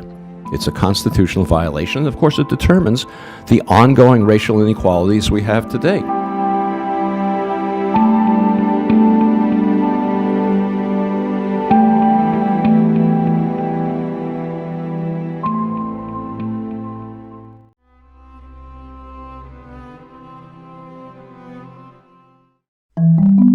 And if there's too many colored people around here, I definitely will get out.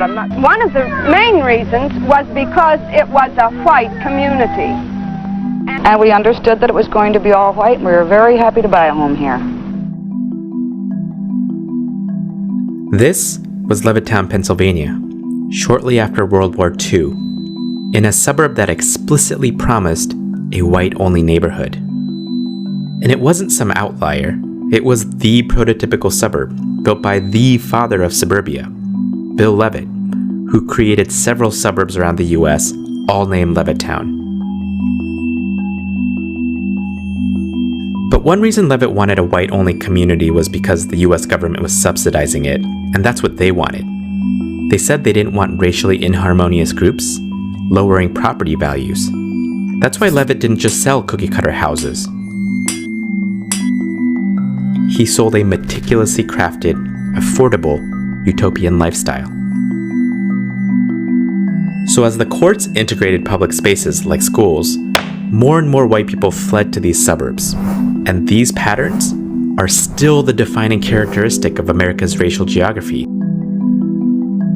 But we now spend most of our time at work, and there, it gets a lot more complicated.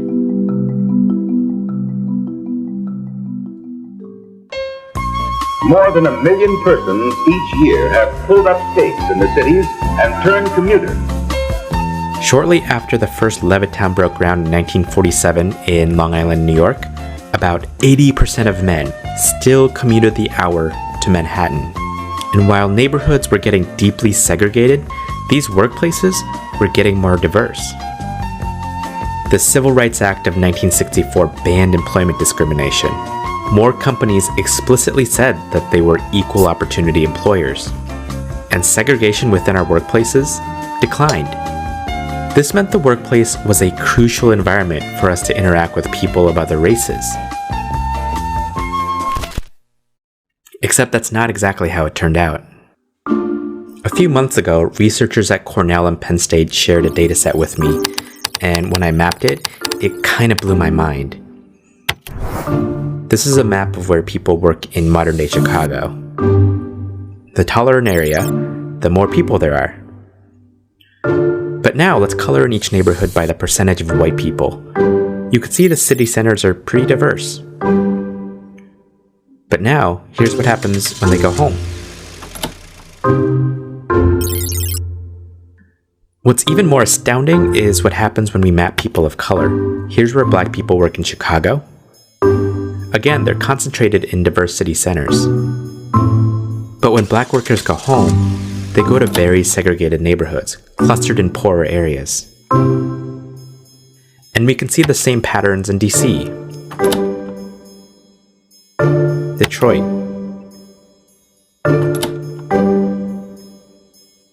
Philadelphia,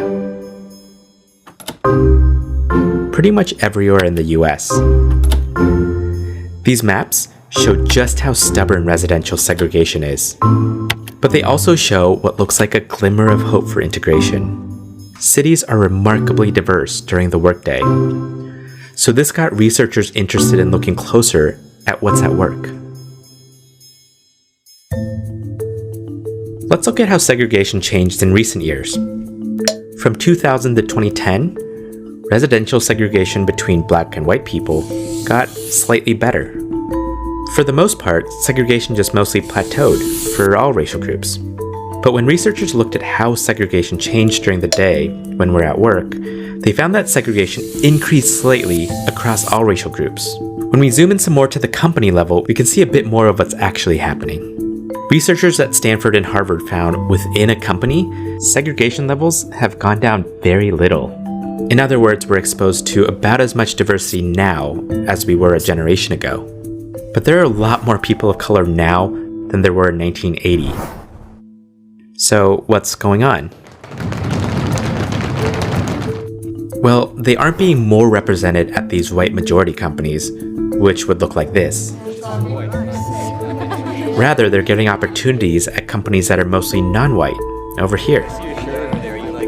So this means that when we look at this from a company level, segregation has actually gotten worse than a generation ago. Of course, some places are pretty diverse. So researchers looked at what kinds of places actually have less segregation during the day. But they found that if a place is diverse during the day, it's likely not because people of all races are working alongside each other. Rather, it's probably because most of the higher status workers, like managers, are white, and the lower status workers, like janitors, are people of color.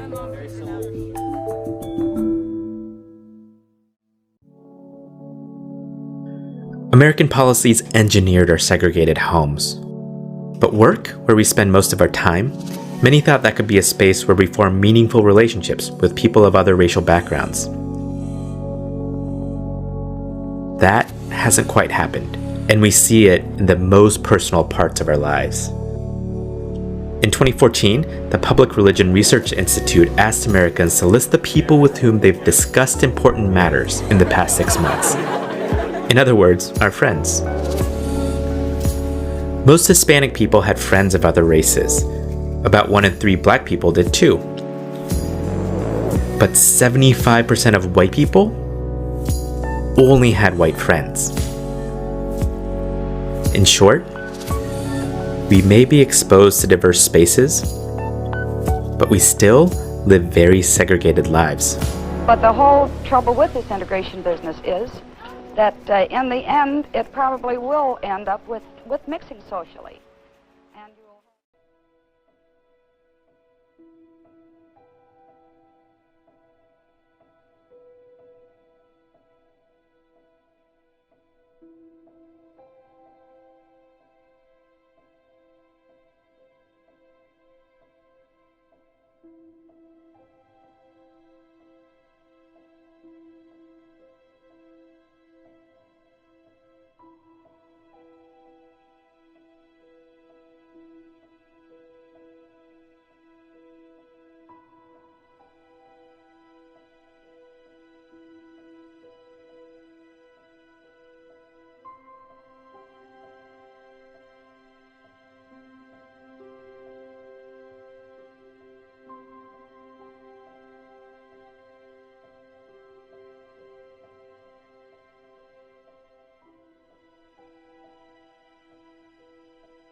Racial segregation in the US is not in our past. It's our present. There's a crazy wealth gap between white and black Americans that's tied to home ownership. White Americans hold 7 times the wealth of black Americans, the same ratio as in the civil rights era. And even though black people make up nearly 13% of the US population, they hold less than 3% of the nation's wealth.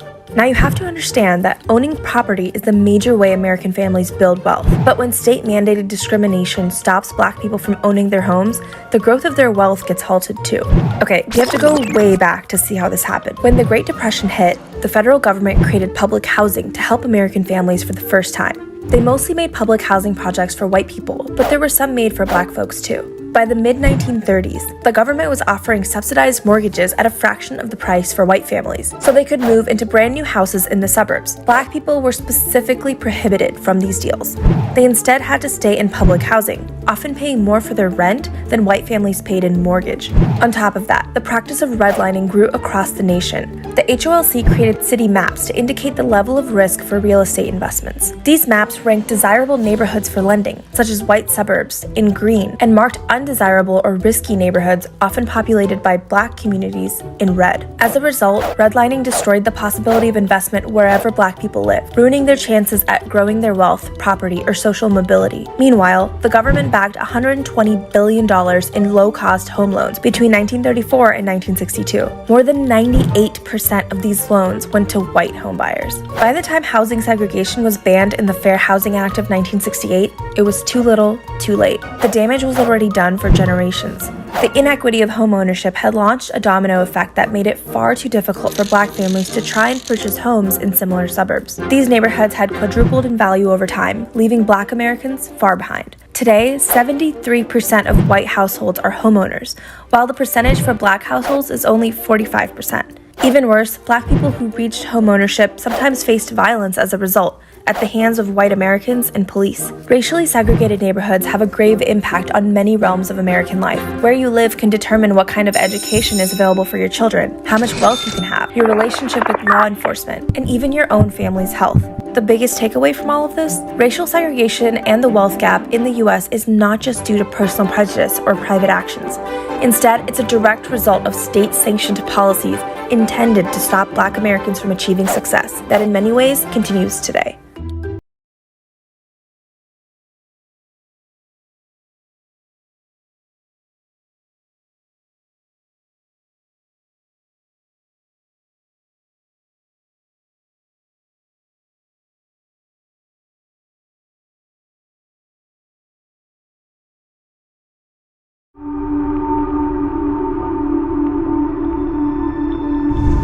Brown versus Board of Education has quite a long history. In some measure, it actually stretches all the way back to the 1896 Supreme Court decision in Plessy versus Ferguson, where the Supreme Court upheld a segregation law. Afterwards, it was widely interpreted as being the Supreme Court more or less acquiescing to the legality of segregation. In 1909, the National Association for the Advancement of Colored People was formed, the NAACP, which became the premier civil rights organization in America. It actually initially focused on racially biased criminal prosecutions, lynching, but beginning in the 1930s, a couple of lawyers in particular began to pay a lot of attention to school segregation. One of those lawyers was Charles Hamilton Houston, who was a 1922 Harvard Law School graduate. And the other lawyer was Thurgood Marshall, who was Charles Houston's student. And in the 1930s, Houston and Marshall began to litigate cases involving schools. Brown versus Board of Education is actually a combination of 5 different cases that the Supreme Court put together in order to consider laws in a variety of states that restricted school attendance by ethno-racial identification. And there was an initial decision saying that segregation by race was unconstitutional, that it was inherently unequal. And then there was actually a second decision, Brown 2, that then ordered states to desegregate with all deliberate speed, which sounds promising, as if it meant do this quickly, but in fact, many states interpreted it to drag their feet and go as slowly as possible. The initial short-term reaction was something that was called the Southern Manifesto that protested against the ruling as a usurpation of the Constitution, as unconstitutional, as a usurpation of local control over their schools and also over their African American populations. White teachers were favored for jobs and African American teachers were therefore the ones who were let go. In addition, there was, profound disrespect for what the African American teachers had achieved and did, and frankly, there was a commitment in many places to keeping both Black children and Black adults in their place as secondary and second-class citizens. In many of the schools that were what's called de jure segregated, so they were segregated by law, and they were serving African American kids, and you had African American teachers in many cases who were teaching there. They taught a much more empowering curriculum that taught about the value and the beauty of being Black and about Black history and so forth. And many of the newly desegregated white schools, white school boards, superintendents, and teachers were not really interested in adopting and supporting and teaching that curriculum.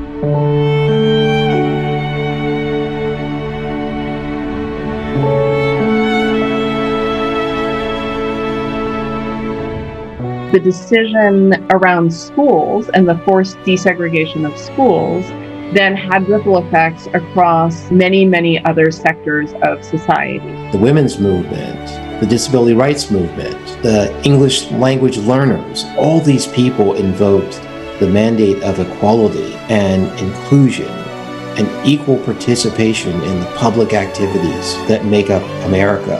It really was viewed as being a tremendously important decision in and of itself, and as a wedge for integrating, or at least desegregating, many other domains of our shared public life. More recently, we've got LGBTQ activists who've also picked up on that mandate and carried the ball a bit further. So we can't really imagine any of these groups being able to have done what they did without the precedent of Brown versus Board of Education.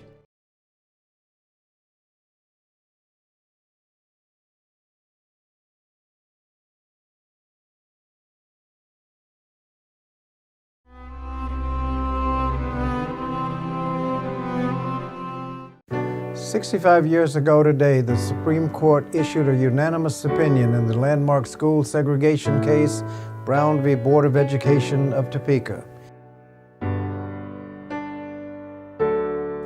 In that unanimous decision, the court said, "In these days, it is doubtful that any child may reasonably be expected to succeed in life if he is denied the opportunity of an education.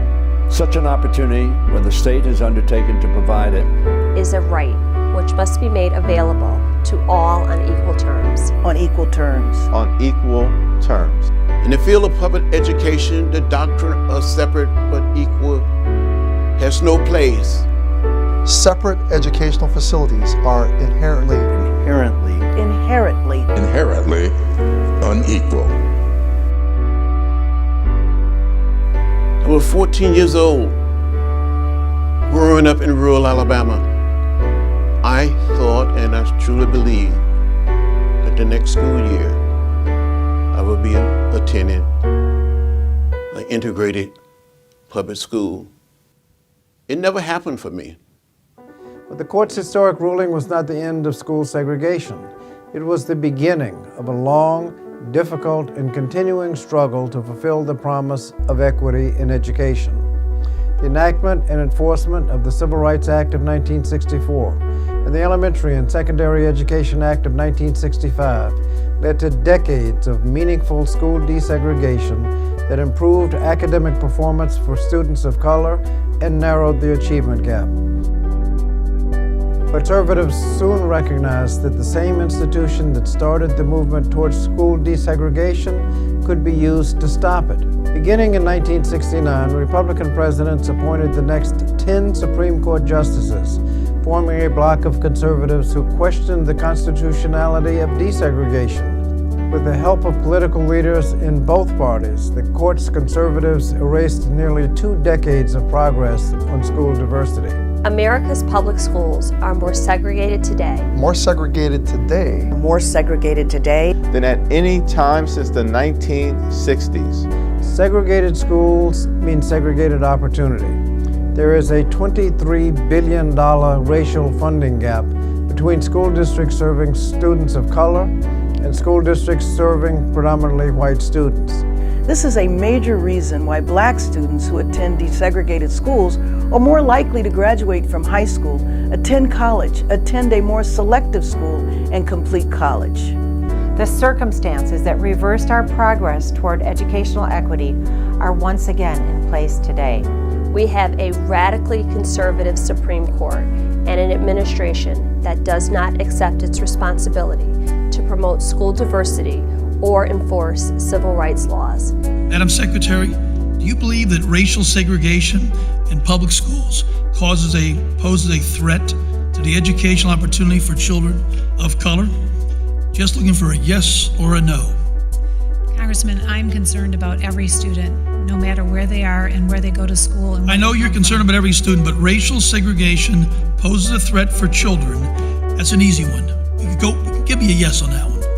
Congressman, I'm concerned with every single student. Over the past year, at least 10 executive and judicial nominees have refused to say whether Brown versus Board was correctly decided. Ms. Vitter, do you believe that Brown versus Board of Education was correctly decided? Senator, I don't mean to be coy, but I think I get into a difficult area when I start commenting on Supreme Court decisions which are correctly decided and which I may disagree with.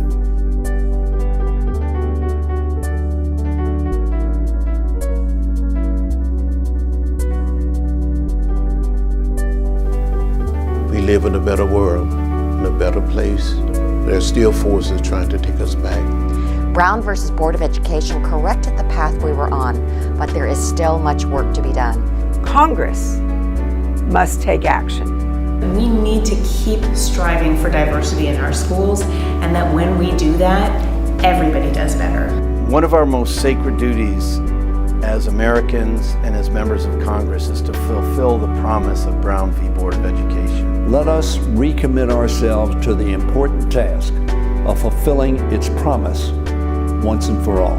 This month, the Committee on Education and Labor held its first hearing on school desegregation and civil rights enforcement in 3 decades. And yesterday, we advanced 2 bills to support local efforts to improve school diversity and protect students' civil rights. House Democrats are also advancing bills that would invest in rebuilding and modernizing crumbling school buildings and provide record levels of funding for public education. We must ensure that every child has the opportunity that comes with a high quality and first-rate public education. Education is the great equalizer. But if they're not even given access to those opportunities, they don't stand a chance. We must work together in Congress and in communities to ensure that all students have the opportunity to reach their full potential. We're one people, we're one family. We all live in the same house, the American house.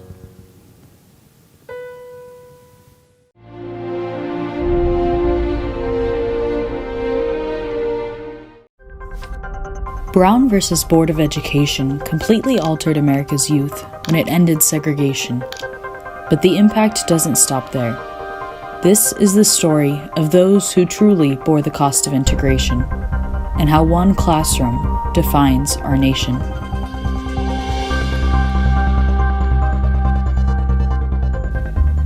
It was 1951 in Topeka, the capital of Kansas.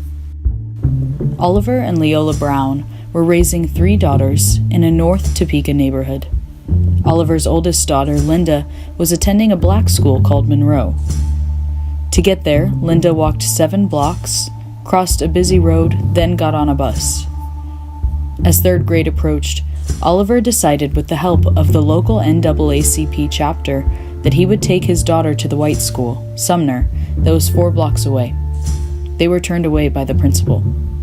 And I remember the day he took me over to Sumner and holding hands with him, and I remember his grip was much firmer than, going home. I could tell something was bothering me, The NAACP chapter sued the school board.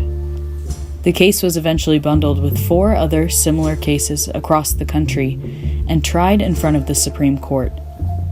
In the final unanimous decision, Chief Justice Earl Warren famously writes, "Separate educational facilities are inherently unequal." And this is where the majority of history lessons across the U.S. end. A victory. They are the youth of America. They're all equal in the eyes of their country. In planning for public education, Americans have sought to give every youngster equal opportunity. But not everybody was celebrating the decision. 65% of black parents in Topeka with junior high students indicated that they preferred all black schools. The Brown family had no problem with the black school that Linda was attending besides distance. In fact, they loved Monroe. The black school was a very good school. We don't have any qualms about our schools. They were very good schools. We had quality teachers, but then it wasn't a matter of being a quality school. It was a matter of having to go so far to school, and there was a school in our neighborhood 4 blocks away. The Browns were fighting based on principle. The denial of Linda's attendance should not be based on the color of her skin. While black children across America were coping with abrupt changes, there was another population that was completely left out: teachers. The majority opinion focused solely on children.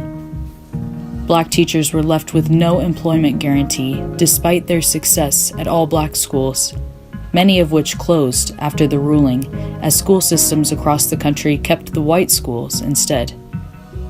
Just east of Topeka, a small town in Missouri called Moberly closed their one black school, Lincoln, after the Brown v. Board decision. The Moberly School Board fired all 11 of its black teachers, whereas 121 white teachers were retained. 7 of those teachers decided to sue the school board. One teacher in particular, Mary Ella Timoney, formerly Mary Ella Hicks, had a PhD, fantastic ratings, involved in the community, and was obviously qualified. Yet she was fired instead of white teachers that only had provisional certificates. The court says, intangible factors such as personality, character, disposition, industry, and adaptability vitally affect the work of any teacher. We concede that the result is unusual and somewhat startling. In the usual situation, considering the number of applicants involved, one would suppose that a fair application of standards would result in the reemployment of some of the Negro teachers. The teachers lost the case in the appeal, and many left Moberly. Almost every case involving black educators was dismissed on the basis of the Moberly ruling. This trend was an epidemic across the country after Brown v. Board, especially in the South. More than 40,000 black educators lost their jobs during this time. Over $240 million were lost in teacher salaries in just 1 year as a result of the mass terminations. Prior to Brown, in the 17 states that had segregated school systems, 35 to 50% of the teaching force was black. 1 year after Brown, this is what the black population of cities looked like compared to the amount of black teachers. Those black teachers that remained on staff found that their job became even more difficult. I say integration can be reversed, it can be stopped anywhere, provided an attack is made at every single level. White parents often assumed black teachers were less qualified than white teachers, though they held college degrees at nearly equal rates. In many districts, black teachers who registered to vote were immediately fired. Some were forced to use student restrooms, and the backlash from parents in white communities drove many teachers out before they were fired. Our teachers have been called names of all kinds, and they have made it a point within the last few weeks to do anything they could to make it difficult for the teachers. Black students who wanted to make a difference and enjoyed learning suddenly began to see fewer and fewer teachers that looked like them. In a 10-year period, the number of black students who chose education as a major declined by 66%. Without advocates in the classroom, Black students were harassed by teachers, parents, and fellow students, and today they are often cited for behavioral issues at a disproportionate rate. If we compare the lives of two students, one Black and one white today, with similar math and reading scores in elementary school and similar home situations, that white student is still more than 2 times as likely to be selected for gifted programs in schools than the Black student is. Black students are selected 3 times more often for those gifted programs in classrooms with Black teachers than with non-Black teachers. When Black students are recognized by authority figures, they are more likely to be viewed as capable of success and more likely to graduate from high school and aim for college. Today, Black students represent 15% of the student population, but only 7% of teachers are Black. Sumner was the school Linda Brown was permitted to attend after the Brown versus Board ruling. These photos were taken over the course of 5 years, and by 1955, the students were integrated, but those who truly bore the cost of integration, Black teachers, were left out of the picture. This classroom tells the true story of integration, not an empty ruling from a government that provided no plan to ensure the success of non-white students.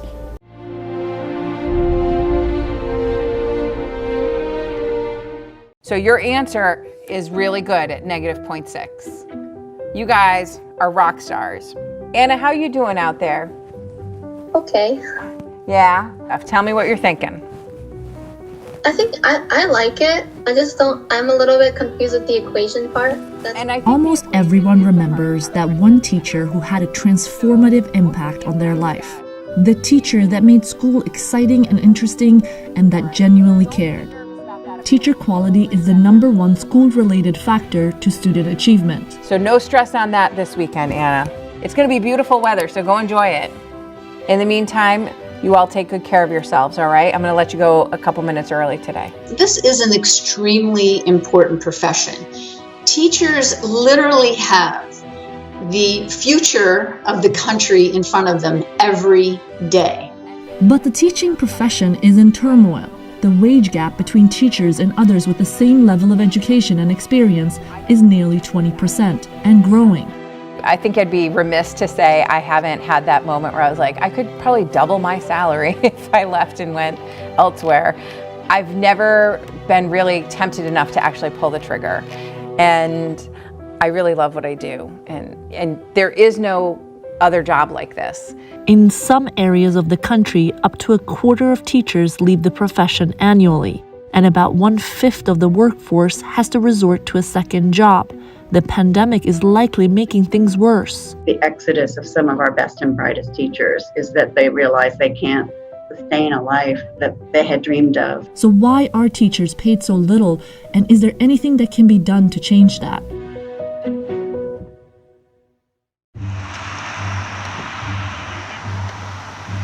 Hey guys, how's everybody at home?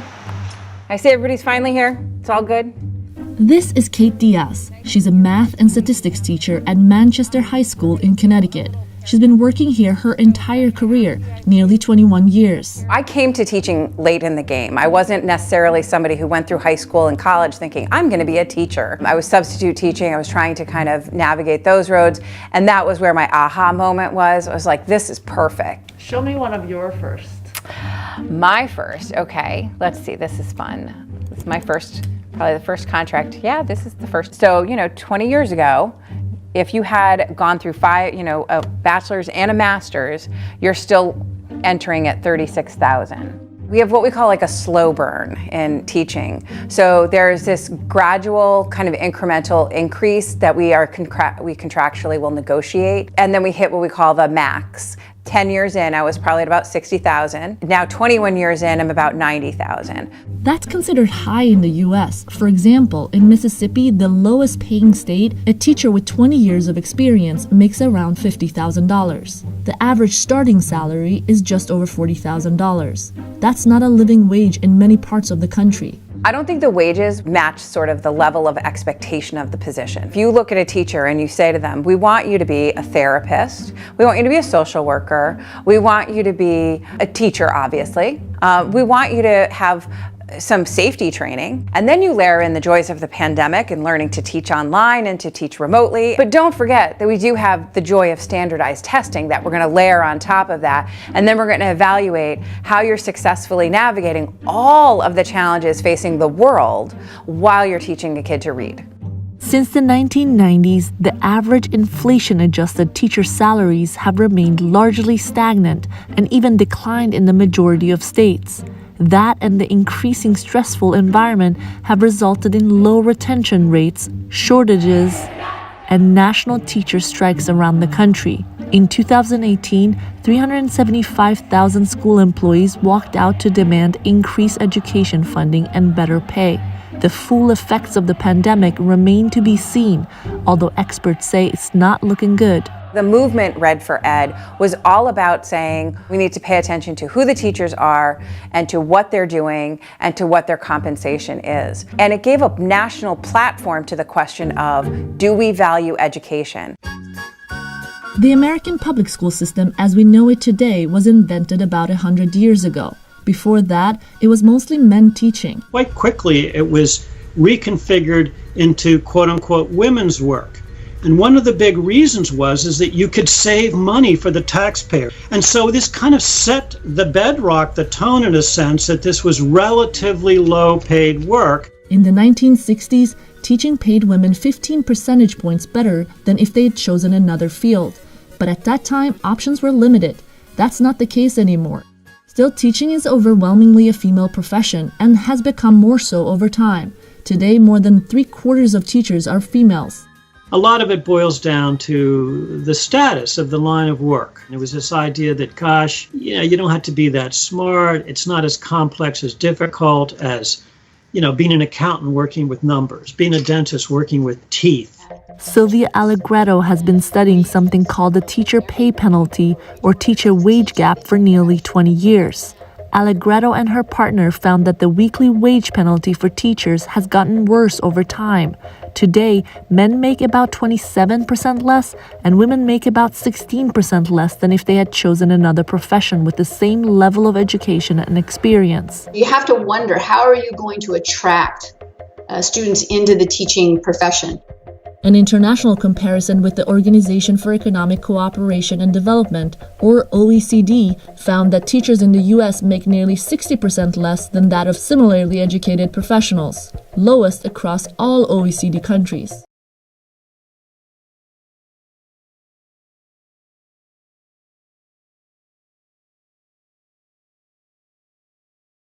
Research has shown that child development is linked with income. Unsurprisingly, the US and the UK have some of the highest levels of income inequality among OECD countries. In the UK, there has been a significant lack of social mobility since 1945. As wealth inequality has remained high, there hasn't been much change in how well British children are doing at school.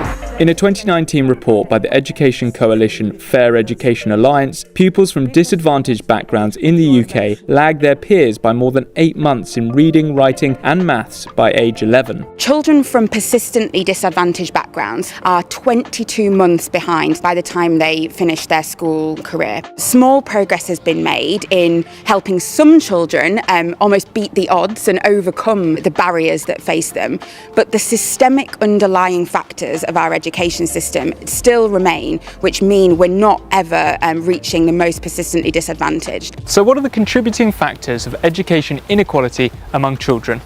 According to UNICEF, a child's educational progress is linked to their family background. What kind of jobs the parents have, or whether the child is a first-generation immigrant, can affect the likelihood of them continuing into higher education. Inequality between genders is also apparent from a young age and tends to grow as children get older. Reading abilities among girls are generally better than boys by the age of 9, and in turn, that discrepancy is more likely to continue in education beyond secondary school. And finally, which school you go to can have a significant impact on your academic performance. In many countries, the debate on inequality in education is seen through the prism of private schools versus state schools. The UK is home to some very famous private schools like Eton College and Harrow School behind me. Of the 55 British Prime Ministers, nearly half were educated at just these two schools, along with prominent actors, writers, scientists and royalty from across the world. To compare, the entire state school education in England of a young person starting from nursery costs an average of around $96,000. The annual school fees at Harrow, however, costs around $56,000 for just 1 year of a child's tuition. But even that is dwarfed by private schools in Switzerland, such as La Rose, which cost more than $135,000 per year. Many believe that private education is at the root of inequality and reduces the chances for those students who attend state schools. The statistics tell us that educational privilege provides significant advantages and opens many doors. In the UK, nearly a third of members of parliament, 2/3 of the country's top doctors, and 74% of judges were privately educated. The exam results also reflect the disparity. In 2019, 45.7% of students at private schools in the UK got A* or A's in their final year exams, compared to the national average of 25.5%. But there are some state-funded schools that buck that trend. This is Mulberry School for Girls in East London. It's located in one of the most disadvantaged areas of the city, yet the exam performance of students here is well above national average. Vanessa Ogden is the head teacher here and for the last 15 years has been instrumental in seeing many of her pupils overturn the odds. As a head teacher, how do you, in your role, help to tackle education inequality? The first really important way is to have students leave with a really great set of qualifications and really great destinations to either university or apprenticeships. And so that's the driving force. But of course, inequality brings with it many structural difficulties in your life. But while the pupils at Mulberry School have outperformed their peers for many years, the COVID-19 pandemic may have undone much of that work. We know from the research that COVID-19 has disproportionately affected people of black, Asian and minority ethnic background, and those are the families mainly that we serve. And so not only has there been real difficulty around finance and resources, but also real difficulty around health. The very first thing that reared its head was period poverty, female students not being able to get sanitary products. We hadn't realised that really in a way schools are the providers of some of those things. Stationery as well, so if you don't have money or if the shops are shut and you don't have stationery in the home. And we lent out all the devices that we could so that they could learn at home. In terms of the reasons why COVID-19 has exacerbated the disadvantage gap, one big reason is the digital divide, but it's also a resource divide in general. Some families might not have access to laptops to access online learning. They might not have a lot of space. The little progress we have made over the last 10 years is likely to have been reversed by lockdown. So what was already a dire situation has been turned into quite a crisis. The pandemic also highlighted another aspect of education inequality: private tuition. By mid-April, there were nationwide school closures in more than 190 countries, affecting more than 1.5 billion learners. This led to an unprecedented demand for online teaching. Some online tutoring platforms saw the number of daily users increase by 1,125% in 2 weeks. In Singapore, there have even been calls to ban the private tuition industry in an attempt to close the achievement gap. The COVID-19 pandemic also impacted students in the UK progressing to university. Due to exams being cancelled during the lockdown, results were given based on an algorithm that critics claim dragged down high-achieving pupils in low-achieving schools, compounding the inequalities they face. The Department of Education and the exam boards initially responded by claiming there was no bias, whether on the grounds of deprivation, gender or ethnicity. However, they eventually reversed their decision, with grades instead estimated by the students' teachers. So what can be done to reduce education inequalities both here and around the world? A former Singaporean education minister said in 2018 that there should be a broader definition of merit to recognise a wider range of skills. We should double up on meritocracy, broaden its definition to embrace various talents and skills. We should not cap achievement at the top, but try harder, work harder to lift the bottom.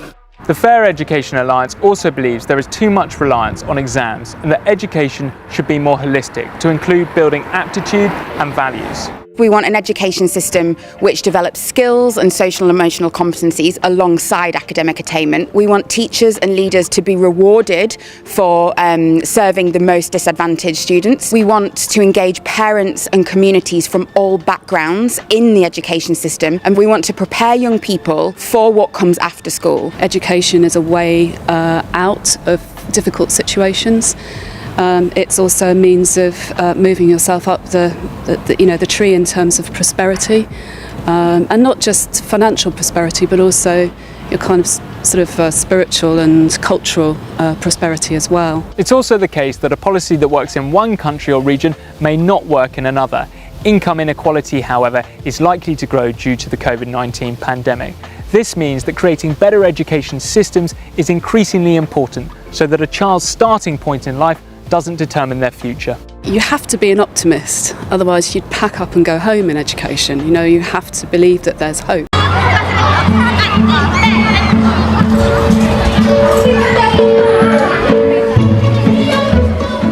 It's 8 a.m. on a cold morning in the suburbs of Helsinki, and these primary school children are getting ready for class. This morning's lesson, ancient history. Well, they are reading with pairs some text about Egyptian ancient life. They are reading, and then I'm gonna ask something, what did they find out from the book?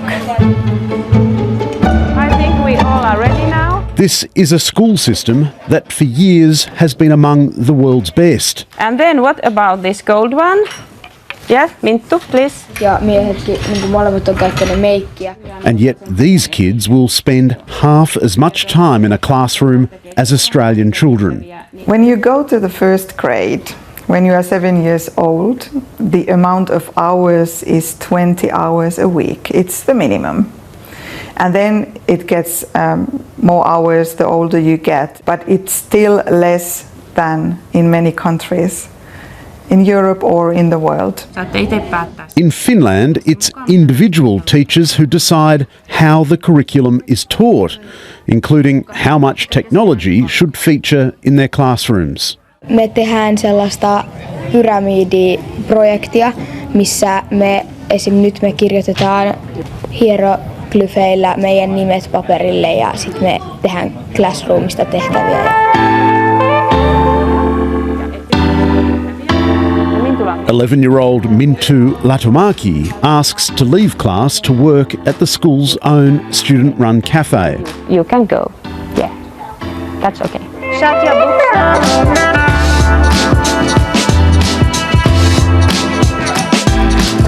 Hello. Hello. 1 cake for the cameraman, 1 cake for me, and 2 coffees. How much is it? €2 and 60 cents.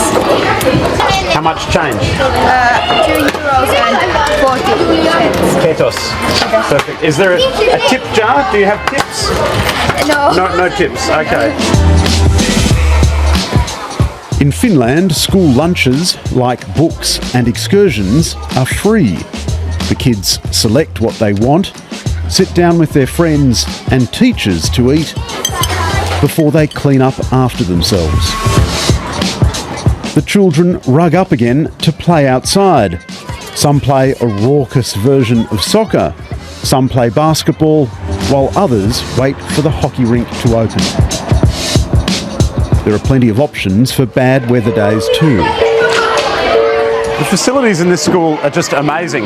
Outside we saw an ice skating rink, and in here where the kids can play at lunchtime, there's a ping pong table, a pool table, and in here for the cold winter days they've got a room full of beanbags and couches, and there's even a PlayStation in the corner.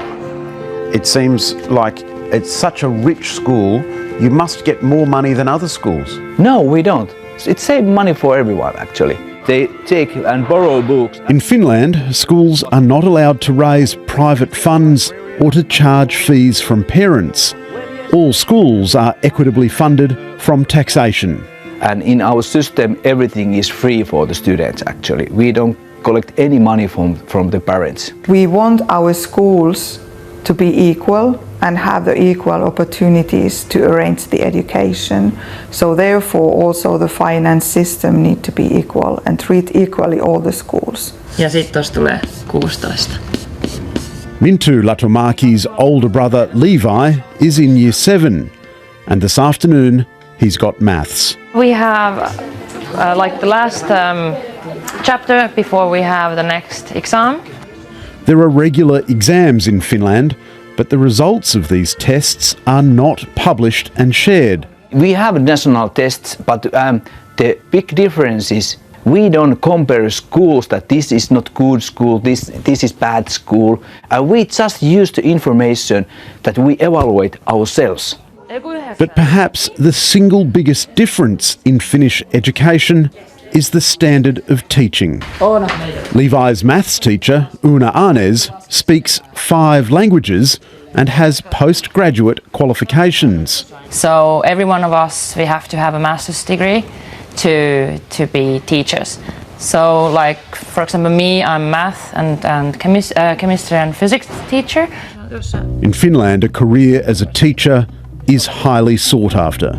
To enter the studies in university, actually, it's really hard. They take something like 10% to study teaching. If you really want to be a teacher, it can't be your second or third or I don't know what kind of option. It has to be your first. I believe that they know what is the best for our children. I'm not a teacher, I don't have that education, so we don't interfere their work. In Finland, there's little anxiety about finding the right school for your child. We trust that they have very good school, so we don't need to do any research work or... I think that is not a question in Finland. Finland is a vastly different country with a tiny, homogenous society. But its education success must surely offer some lessons for Australia. I would like to say that try to build the system that you trust the people. And its investment in teachers seems an obvious place to begin. The society respects the teachers. It means also the parents respect the teachers and they don't question the teachers. And that's in Finland a really huge thing. Mitä sä tykkäät kaikista eniten tehdä? Musiikki. She love music. And yes, I love you. Of course I love you.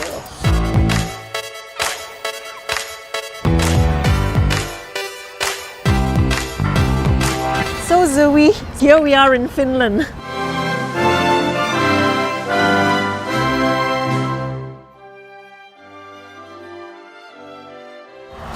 But you know, Finland implements its education system quite differently from Singapore.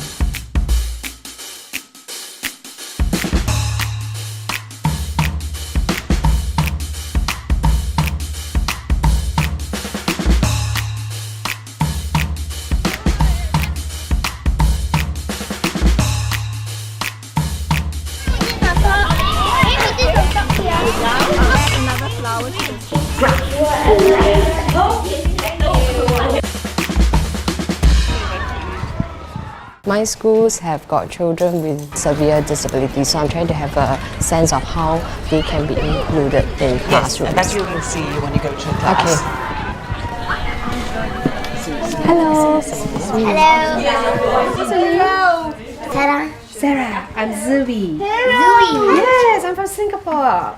Hello. Nice to see you. Hello. Sarah. You? What's your name? Jackie. Jackie, Baki. Sarah.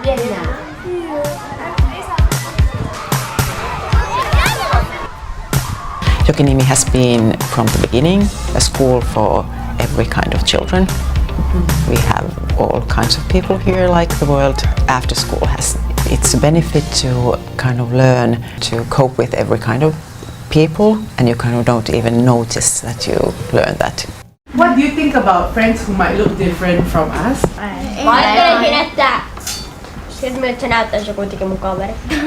Like in many other countries, Finnish school system used to have an era with special schools, and little by little we have decreased the number of separate special schools. In Vantaa we don't have special schools. The resource from the special schools were divided, so all the nearby schools got more special education teachers, doctors, therapists and psychologists and more assistants. Nowadays, most of those students, they are going to the smaller classroom in mainstream schools, or they are fully included in the mainstream classes.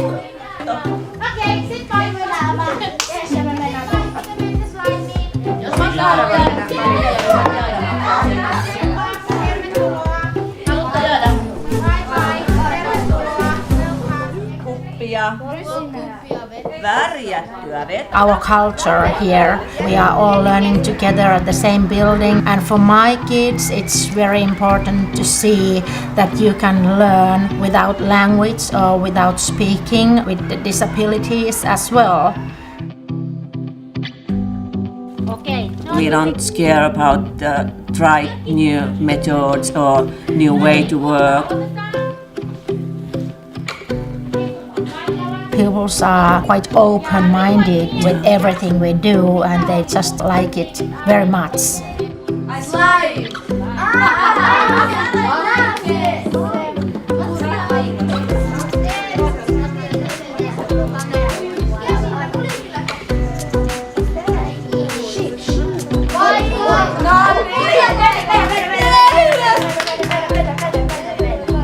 We have to really ask ourselves, what are the skills that are so essential that the pupils come to the school?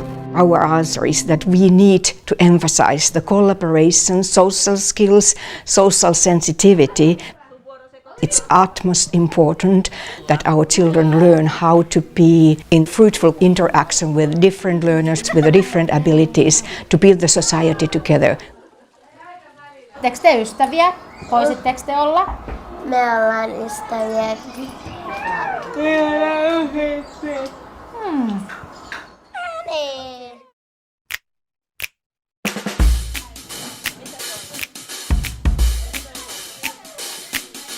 The first year is called general support, and that is for every student.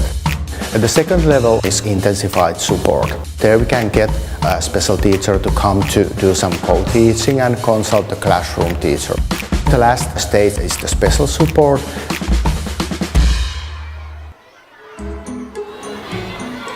We want to make the plans very individually. It depends on the child's abilities and needs.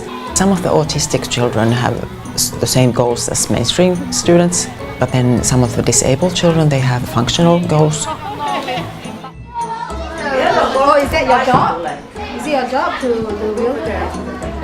Yes? Yes. If that's your job, okay, please do it. At Yokohama, I'm struck by the level of person-centered care planning that the students receive. First of all, I'm reminded of the students in Rainbow Schools. It was exciting for me to think about the possibility of our Singaporean students with severe disabilities going to a school that's near them, to be part of a community amongst their peers. Even if they are not attending all the lessons together, the mainstream students will grow up knowing that there are friends like this. Friendship. Oh, that's it. Like play nice together. If you're a friend to them, they'll be a friend to you. That's how it is. The secret is inside the heart. The magic was inside the friendship. The secret is in the friendship.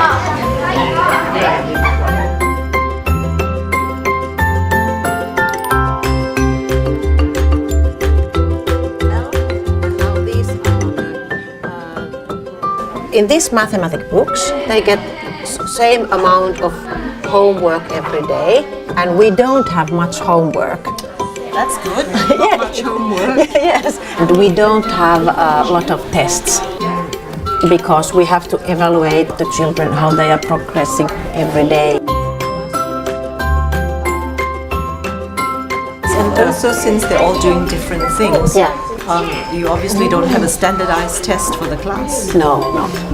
And we don't have that kind of system at all.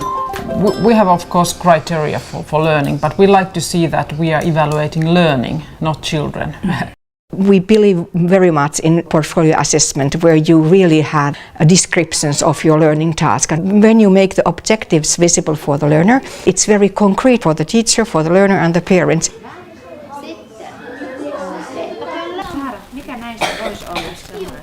Looking at Finland's comprehensive school system, I'm thinking about our concept of education in Singapore. And it's difficult not to think about PSLE. And you know, stress has also filtered down to early childhood, where parents are concerned whether their children will be prepared for primary 1 for PSLE.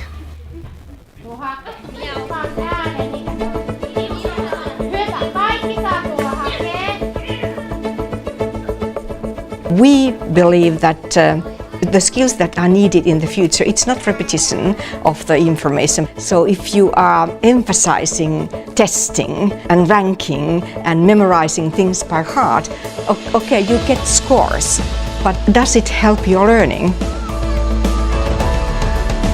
I think at this juncture in our development as a nation and where our journey in education is concerned, this is a really pertinent question. You know, what sort of a culture do we want in our schools and society? And really it boils down to the values. What do we truly value? Do we value the grades? Do we value the outcomes? Or do we value each individual?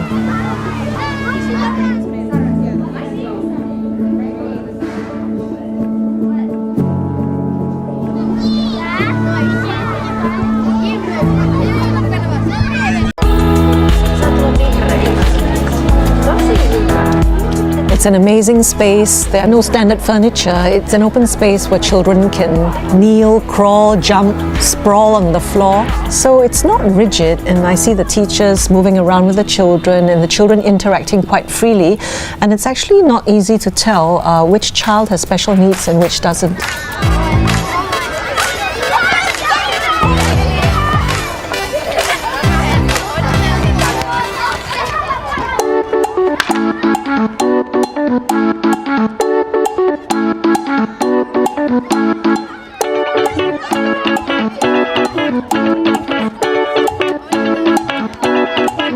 I've been teaching with children with special needs 24 years. I find this very refreshing. It looks like a chaos, but we know where our children are, where they are going. The more it looks like it's free, the more structure is built in it by working together. So we cannot work alone anymore in some space, in a block. That's old-fashioned. So when you first started this, did any child or teacher feel a little uncomfortable or unsettled since it's such a new concept? Perhaps in the very beginning, because the space is so different from the other. But then I don't think that children, they don't mind. So they learn to adapt? Yes. Yes. Koulussa, jos haluaa oppia, ei tarvitse. I hate desks. That made me stressed out. I'm glad that they changed it. In our future school concept, we are emphasizing that learning happens everywhere and all the places are learning places. So this was the old tractor wheel, now made for the chair for the children.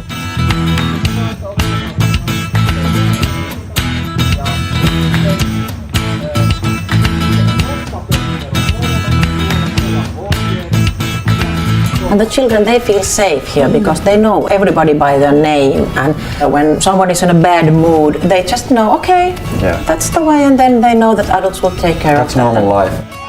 To compare this future school concept to the traditional way of teaching, we are flipping the whole setting. The role of the learner is very active, and the task of the teacher, it's not to tell the pupils what they have to repeat, but it's to scaffold the learning process. Luette ohjeet ja pyritte ratkaisemaan itse, miten peli pelataan. Jos ei onnistu, niin Päivi tai minä tai sitten joku aika. We call this station work. It bases on functional math learning. And I have organized 6 different groups working together, different classes. Each group, each station has 40 minutes time to do the task. I have wrote down the instructions in every station. They are practicing Multiplication. She's asking questions. Mitä tapahtuuko väärin? Then she will turn the wheel. Now it has And if they don't know what to do, then they ask me. So you First they think together. That's part of problem solving.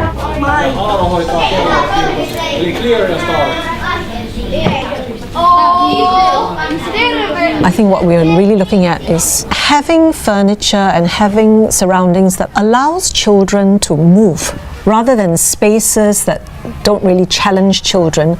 Because very often, people think students should focus, pay attention, don't move. But really, sometimes children need to move. The outdoor space, you see that the students were just playing, climbing rocks and just having fun. The students were also arguing, fighting, but they made up quite quickly after that. And I think that's a recognition that children with special needs especially really need that space to move about.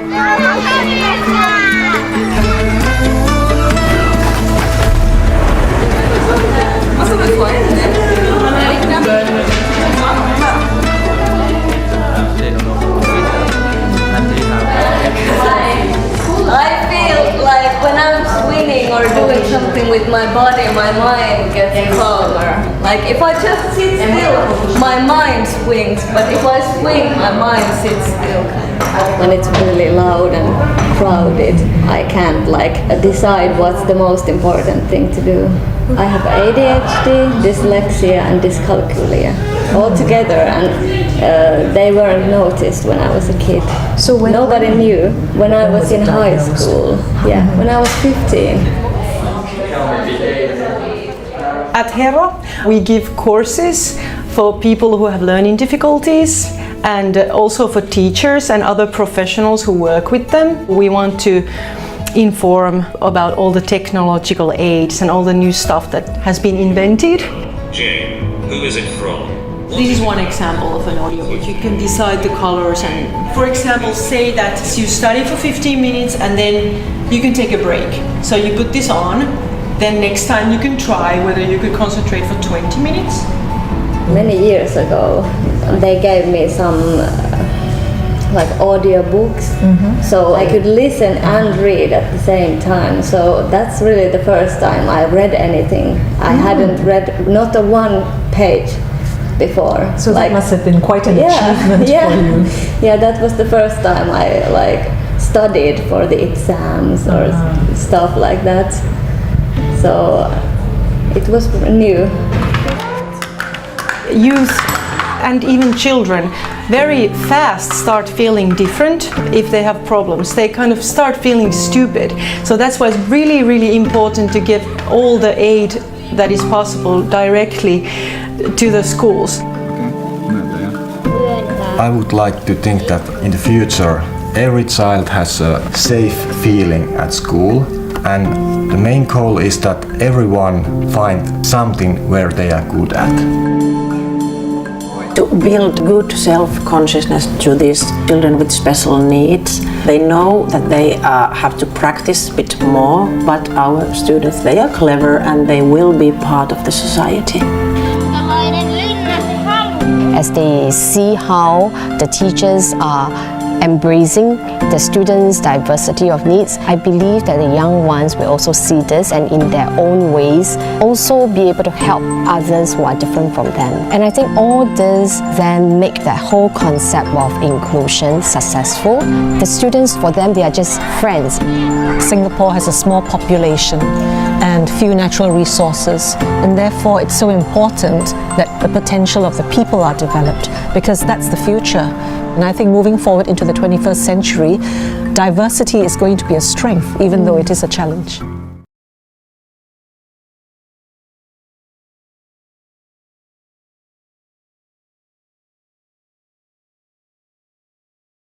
Critical race theory is a way of thinking and teaching about America's past and present by looking at the role of systemic racism, what we've just been discussing. But the very term itself, critical race theory, has become a political flashpoint across the country, especially when it comes to how to teach young people about justice and equity in America. As Amna Nawaz reports for our Race Matters series, the debate over its potential role in school curricula has set off a firestorm that has roiled school districts and state legislatures nationwide. It's already over. It's already over. Next year, Jamison Maddox will be a senior here in Loudoun County, Virginia. His favorite subject is history, even though he felt Black history was lacking. I think there could be some things that happened in history that should have been taught. In school, did you learn about the Tulsa Massacre? No. Did you learn about Juneteenth? No. Do you feel like those are things that should be taught as part of your formal education? Definitely. Jamison's mother, Vanessa, agrees. This is American history. All of it should be taught in a certain context and also age appropriate. Maddox, who works as a job recruiter, and her husband raised both their sons in this affluent Northern Virginia suburb over the last 2 decades. Last year, as the national racial reckoning resonated here, Vanessa joined a Facebook group pushing what they see as anti-racism efforts in school. When I saw the anti-racist parent group, I'm like, okay, I got to be in that. What spurred you to join that group in the first place? What has that been like? There is a definite need for a group like this. I like to be surrounded by like-minded, fair-minded, equitable people. You don't have to think like me, you don't have to be like me, but you do have to be anti-racist. Not everyone in Loudoun County sees it that way. There were parents that were just sick of it. They were just sick of, constantly being told, if you don't agree with me, then, you're a racist. Ian Pryor's 2 daughters are in elementary school here. He's a former Trump administration Justice Department spokesman, now leading a group called Fight for Schools, a political action committee pushing back on equity and inclusion measures. We're not about not teaching history. We're about teaching history in an objective way that is not represented as America is systemically racist. When you're looking not at individual acts of racism, but the systemic racism that exists within America's educational institutions, what would you suggest be done right now? So there's a balancing act here of making sure that there's equal opportunity for all, that we're committed to meritocracy, but also that when we are trying to figure out how to deal with any kind of social problems, we do not overstep and overreact. There's 2 signs right there. Parents who agree with Pryor are now part of a growing chorus opposing what's known as critical race theory, or CRT, often a graduate-level framework that examines how the legacy of slavery and segregation in America is embedded in legal systems and policies. The thing is, critical race theory isn't being taught here, but that didn't stop dozens of parents from flooding a recent school board meeting to protest it. The critical race theory has its roots in cultural Marxism. It should have no place in our schools. I will do everything I possibly can to fight to the bitter end until you prove to me that you are not teaching my children that they are racist just because they're white. That outrage echoes messaging ricocheting across right-wing media. Critical race theory is racist. I don't see critical theory, race theory, in our Declaration of Independence. Much of this can be traced back to a September 2020 directive by then-President Trump, instructing agencies to identify and halt funding of anti-bias training for federal employees that suggests, quote, the United States is an inherently racist or evil country. On his first day in office, President Biden used an executive order to revoke the Trump administration's action. When I hear the talk of critical race theory, I immediately get a signal. It's an alarming system for me because it's a misrepresentation and misuse of the word. Jalea Lyles-Dunn is the Director of Learning for Justice, which offers resources for teachers to create anti-bias learning experiences. Culturally relevant, anti-racist instruction models needed. We need a classroom set up, so not just instruction, but we also need a space that lets children know you are welcome here. Inclusive education is a space where we all are at the table together. We all hear everyone's story. The debate over which stories are included and how they're taught has fueled pushback. Critical race theory is now being leveraged as a catch-all phrase by opponents of equity and inclusion efforts in public education. In May, House Republicans denounced it at a Capitol Hill press conference. Critical race theory is a divisive ideology. as did former President Trump at the North Carolina GOP convention this month. The Biden administration is pushing toxic, critical race theory and illegal discrimination into our children's schools. Nationwide, Republican lawmakers are now legislating on the idea. According to EdWeek, as of June 18th, 25 states have introduced bills or taken other steps to restrict education on racism and bias. That includes 5 states, Texas, Idaho, Iowa, Oklahoma, and Tennessee, where bills have already been signed into law. Arizona's proposed bias teaching bill could mean a potential $5,000 penalty for teachers. Texas's bill, effective September 1st, says teachers cannot be compelled to discuss current events, and if they do, they must, quote, strive to explore the topic from diverse and contending perspectives without giving deference. Some educators, meanwhile, are holding Teach the Truth rallies, fighting what they call unwarranted legislation. I think we're raising up future voters who will not have a well-rounded perspective on their own community and society. Valerie Wolfson teaches 8th grade social studies in New Hampshire, where a new bill would prohibit so-called divisive concepts related to sex and race from schools. Teachers would be under pressure for severe censorship or fear of that public judgment. It's set up for people to report on you. And you think it could have a chilling effect on what people teach in their classrooms? Completely.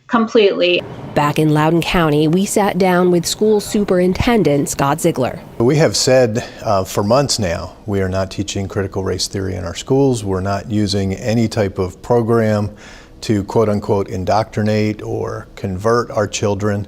Our equity work is all about doing what is best for children. That equity work was implemented after outside probes found Black and brown students disproportionately disciplined in Loudoun County, facing racial insults and racially motivated violence, and students of color harmed by school practices. What was decided at that time was we need to endeavor on a program, a systematic program to help our teachers with this, to give them the knowledge and understanding so they can have conversations around race, very open and very honest and sometimes very tough conversations, so that they can make our schools better for students. The district put anti-bias training in place for teachers, the majority of whom are white. That was back in 2019. Ian Pryor's group launched this year, in 2021. Superintendent says there is no critical race theory being taught here. Why are you arguing against something that's not being taught? No one is saying that they're teaching critical race theory in Loudoun County Public Schools like it's physics or chemistry. It's being implemented through teacher trainings, and that ultimately drips down to how they teach our students. And it's not a subject, but it's a way of viewing the world. Vanessa Maddox says she and other parents will continue to push for equity in schools and a more inclusive education around American history. The opposition groups are saying, we don't care if you teach Black history or, other parts that haven't been taught. We just don't want you to say that all white people are evil. That's not what equity states. That's not what we're saying. We're saying that all history should be taught, regardless of race. The school year in Loudoun County has just ended, but the debate over what next year will look like is far from over. For the PBS NewsHour, I'm Amna Nawaz in Loudoun County, Virginia. The whole purpose of critical race theory is to provide Americans with a way to understand the legacy of racism, even though those stories sometimes hurt. It's anti-American training that vilifies white people and demands they apologize. The best learning for students about social studies and about our democracy and our country is the learning where students can really grapple with the issues and really come to a deeper understanding of how our past informs our present. All of this revisionist, woke curriculum, you are not going to do this to our children. Teachers across the country are caught in the middle of the latest flashpoint in America's culture war, critical race theory. So what exactly is it? And why is there a push to ban it in schools? Critical race theory is a body of ideas and a set of approaches to understanding the history and the present of American society that looks at the ways in which racial unfairness have been woven into the fabric of our institutions. In other words, critical race theory, or CRT for short, is a legal academic framework centered on the idea that racism is systemic. It first started to coalesce in the 1970s, when Black, Hispanic, and Asian legal scholars were researching the persistence of inequality, despite the landmark legal victories of the civil rights era. The legal scholars undertook a set of analyses and investigations that were aimed at trying to make sense of the puzzling persistence of racism in our legal system, in our political system, in our economy. CRT has been studied in fields like sociology, economics, and political science. It's been used to examine issues such as housing and educational segregation, unconscious bias, and criminal justice reform. Contrary to what often critics portray as sort of judging people intrinsically as being racist or not, or holding people responsible for, slavery in the past, it is actually to open up a conversation of how we all inherit and live in a society sort of beyond our choosing, right? We didn't choose where we were born or what racial group we were part of, and yet we have this common history. How do we understand that history? What does it mean for us? Those are the sorts of questions that critical race theorists were trying to grapple with. The racial reckoning spurred by the police killing of George Floyd brought the decades-old framework back into the spotlight, as some schools sought to implement reforms that better address race in classrooms. I think the thing that critical race theory would add to that conversation is that we not sort of confine that horrific example to Derek Chauvin, but to think about how, there were other law enforcement officers present, including officers of color, who stood idly by. And so that pushes us to think about, this phenomenon as not simply one of, racism by whites against blacks, right? I mean, it makes us think more critically, more engaged, more seriously around, why do these practices happen? The push against CRT gained steam under former President Trump, when he directed federal agencies to end any diversity trainings related to critical race theory. Though ultimately blocked on First Amendment grounds and rescinded by President Biden, the fight over CRT at the state level is still in full effect. The focus on CRT is a way to latch onto a concept that very few people sort of really understand, which sounds kind of scary perhaps to someone not, trained in what it means, and latch onto that as a kind of football in this sort of ongoing fight over, the future of this country with regard to racism. As of mid-June 2021, 21 states have introduced bills attempting to restrict the teaching of critical race theory and/or impose limits on how race is discussed inside the classroom. And those limits are often vague. And instructors, educators, especially at the K through 12 level, will just not go there, will not run the risk of upsetting parents or, being misunderstood or drawing the ire of, lawmakers. In Texas, for instance, House Bill 3979 says teachers must explore current events from multiple positions without giving, quote, deference to any one perspective. There's language in this bill, like teachers need to present a balanced perspective on current events, for instance. They have to do their due diligence to present multiple viewpoints. But what happens if they're talking about an issue in the classroom and they tried to present multiple viewpoints, but the student comes home and tells their parent about the lesson that day, and the parent thinks, well, they didn't do a good enough job of presenting this viewpoint. So who decides when the teacher has done an adequate job of presenting multiple perspectives on an issue? It saddens me and disappoints me that instead of really embracing this opportunity to confront our nation's past and to tell authentic and more accurate narratives about experiences of diverse people in this country, that we're looking to sweep it under the rug. We're looking to erase it even further from our memories.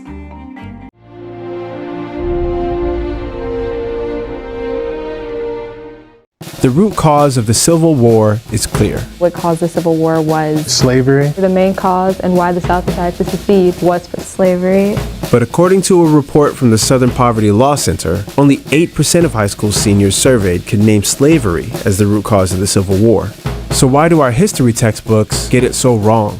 Y'all don't want to deal with the fucked up shit that y'all ancestors did. Textbooks are written and edited for states. This is Antoinette Waters, a history teacher at Wakefield High School in Arlington, Virginia, who says the state has the final say in what is in a textbook. Which is how you end up with textbooks like this 1993 textbook from Alabama, which opens its brief section on slavery with this: people of all races have been slaves. And then goes on to teach children that the main difference between the North and the South leading up to the Civil War wasn't slavery, but rather a fight between the independent-minded Southern states and an overbearing federal government, or as the textbooks put it, states' rights. When you say states' rights, I always like to answer a state's rights to do what? It's the state's rights to do what? To have slavery. Textbooks like these are approved at the state level. But anyone, regardless of their accreditation, education, or agenda, is free to write or edit a school history textbook. And sometimes when you go down the list of editors, some of them may not be historians. It could be a PTA mom. It could be a minister.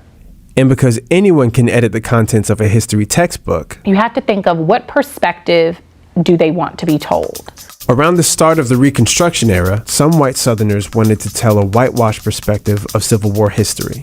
They started organizations dedicated to memorializing Confederate soldiers, erected statues to Confederate generals, and perhaps most troublingly, they established commissions dedicated to overseeing and recommending textbooks for children, which is why slavery in our classrooms was taught as being this benign institution.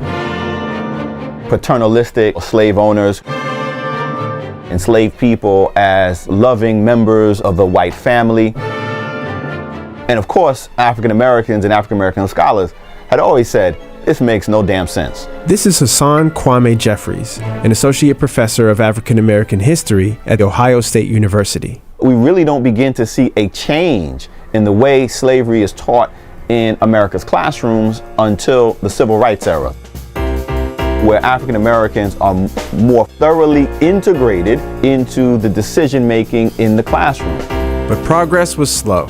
For some states, those changes to their textbooks are only occurring today, a half century later. In fact, this is the first year that public school students in Texas will be required to learn that slavery was the central cause of the Civil War. It takes more work to undo the fucked up shit that our ancestors, or really y'all ancestors, did. This is our colleague, Taryn Finley, editor of HuffPost Black Voices. A part of the first step in addressing these things is to actually admit that the history that we're teaching our kids, they're lies. We're telling them lies. The inaccuracies in children's textbooks are important to address because children grow up to be adults who say things like, the lack of an ability to compromise led to the Civil War. In order to ensure her students aren't taking in an agenda-driven view of history, Antoinette has basically tossed textbooks altogether. How do I say what the facts are? I actually use primary source documents. You can't argue with the documents. And I take out the very first state to secede's paper, and I read them. The cause of the Civil War 100% was enslavement. Alexander Stephens, Vice President of the Confederacy, says clearly, slavery is the cornerstone of the Confederacy. Whether it be the economics of enslavement, the expansion of enslavement. Confederates themselves are clear that slavery is the central cause of secession and the glue that is binding the states of the Confederacy. We don't have to make up words. We can use the own words of people in the time that they are living.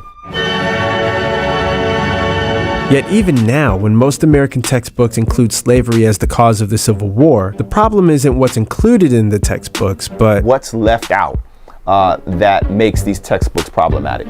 For example, There's almost no discussion of the fact that slavery existed in the North. Or that you could be opposed to the institution of slavery and still believe in white supremacy.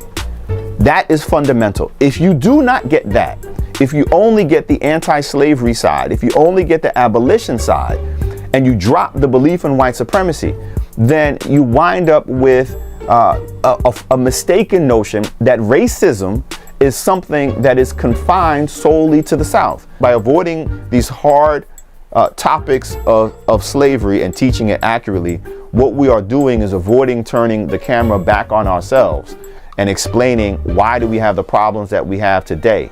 You will not replace us! Progress is so slow. Change is so constant here, but progress is such a slow process.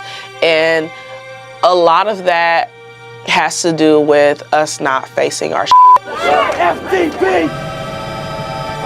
If you can't accurately understand the past, the ways in which society has been built and constructed economically, politically, and socially, then you cannot make sense of the present. And if you can't make sense of the present, how on earth are you expected to solve the problems that are plaguing us today and will continue to plague us in the future? I think it's important for our kids to know the truth because they have to know where we've come from. But then they also have to understand the beautiful journey of overcoming. How you can be enslaved and start with nothing and become president of the United States of America.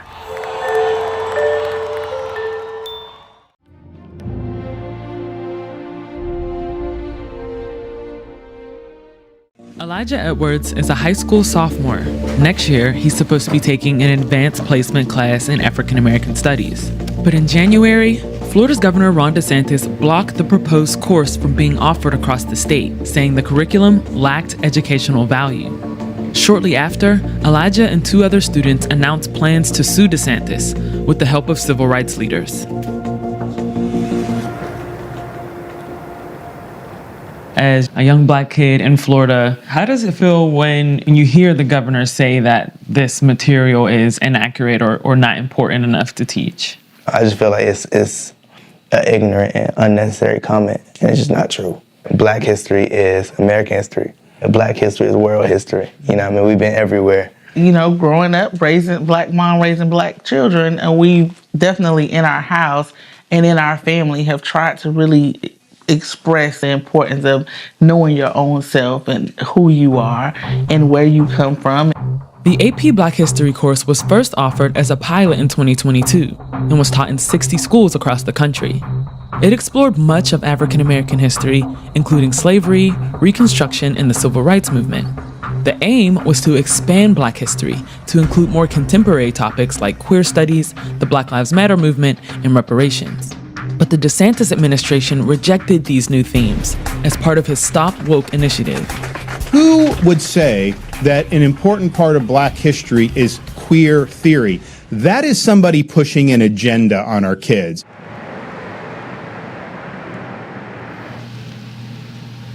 Oh, this is good. W.B. Du Bois wrote The Suppression of the African Slave Trade of the United States of America from 1638 to 1870, but the title within itself is problematic, right? The suppression of the African slave trade of the United States of America. All those trigger words, yeah. Come on now. Raynell Augustin has been teaching African American history to Florida high schoolers for 7 years. He says pressures of the culture war are impacting his job. So if you're to get rid of something like this, who's to say that we're not going to get rid of something, you know, that's more contemporary? So a book like this is a book that I do teach. Are you worried a book like this could be under threat? Depending on which parts you read, yeah, it could be under threat. What are some of the consequences of rewriting history? I think one of the things that gets taken away is that sense of pride, understanding where people before you came from. So what happens next? Is the whole class going to be taken away? Or is this something that's going to be reversed? Is this going to be just a Florida thing? Or is this going to be something that expands throughout the United States? What's going to happen? Does that keep you up at night? Are you worried about that? Yeah. It's definitely something I think about, primarily because I don't think any everybody's history should be tainted. The trend of conservative politicians restricting what is taught in classrooms is spreading. According to political scientist Matthew Nelson, who researches young people and their roles in democracy, it's part of a national right-wing strategy to rally voters and suppress Black and brown voices. Highlighting these buzzwords about content, critical race theory, Black studies, is something that conservative politicians have definitely realized is mobilizing for their base. Why does that resonate with this base? How we teach about American history, American society, American government is something that is deeply emotional to people. So for individuals who are watching the demographics of this country change, and they say, now you're rewriting our history and you're changing what our national identity means to us. And it's perceived to them as a threat. A threat to whiteness, to white supremacy. American identity, whiteness, white supremacy, and obviously those concepts overlap in distinct ways.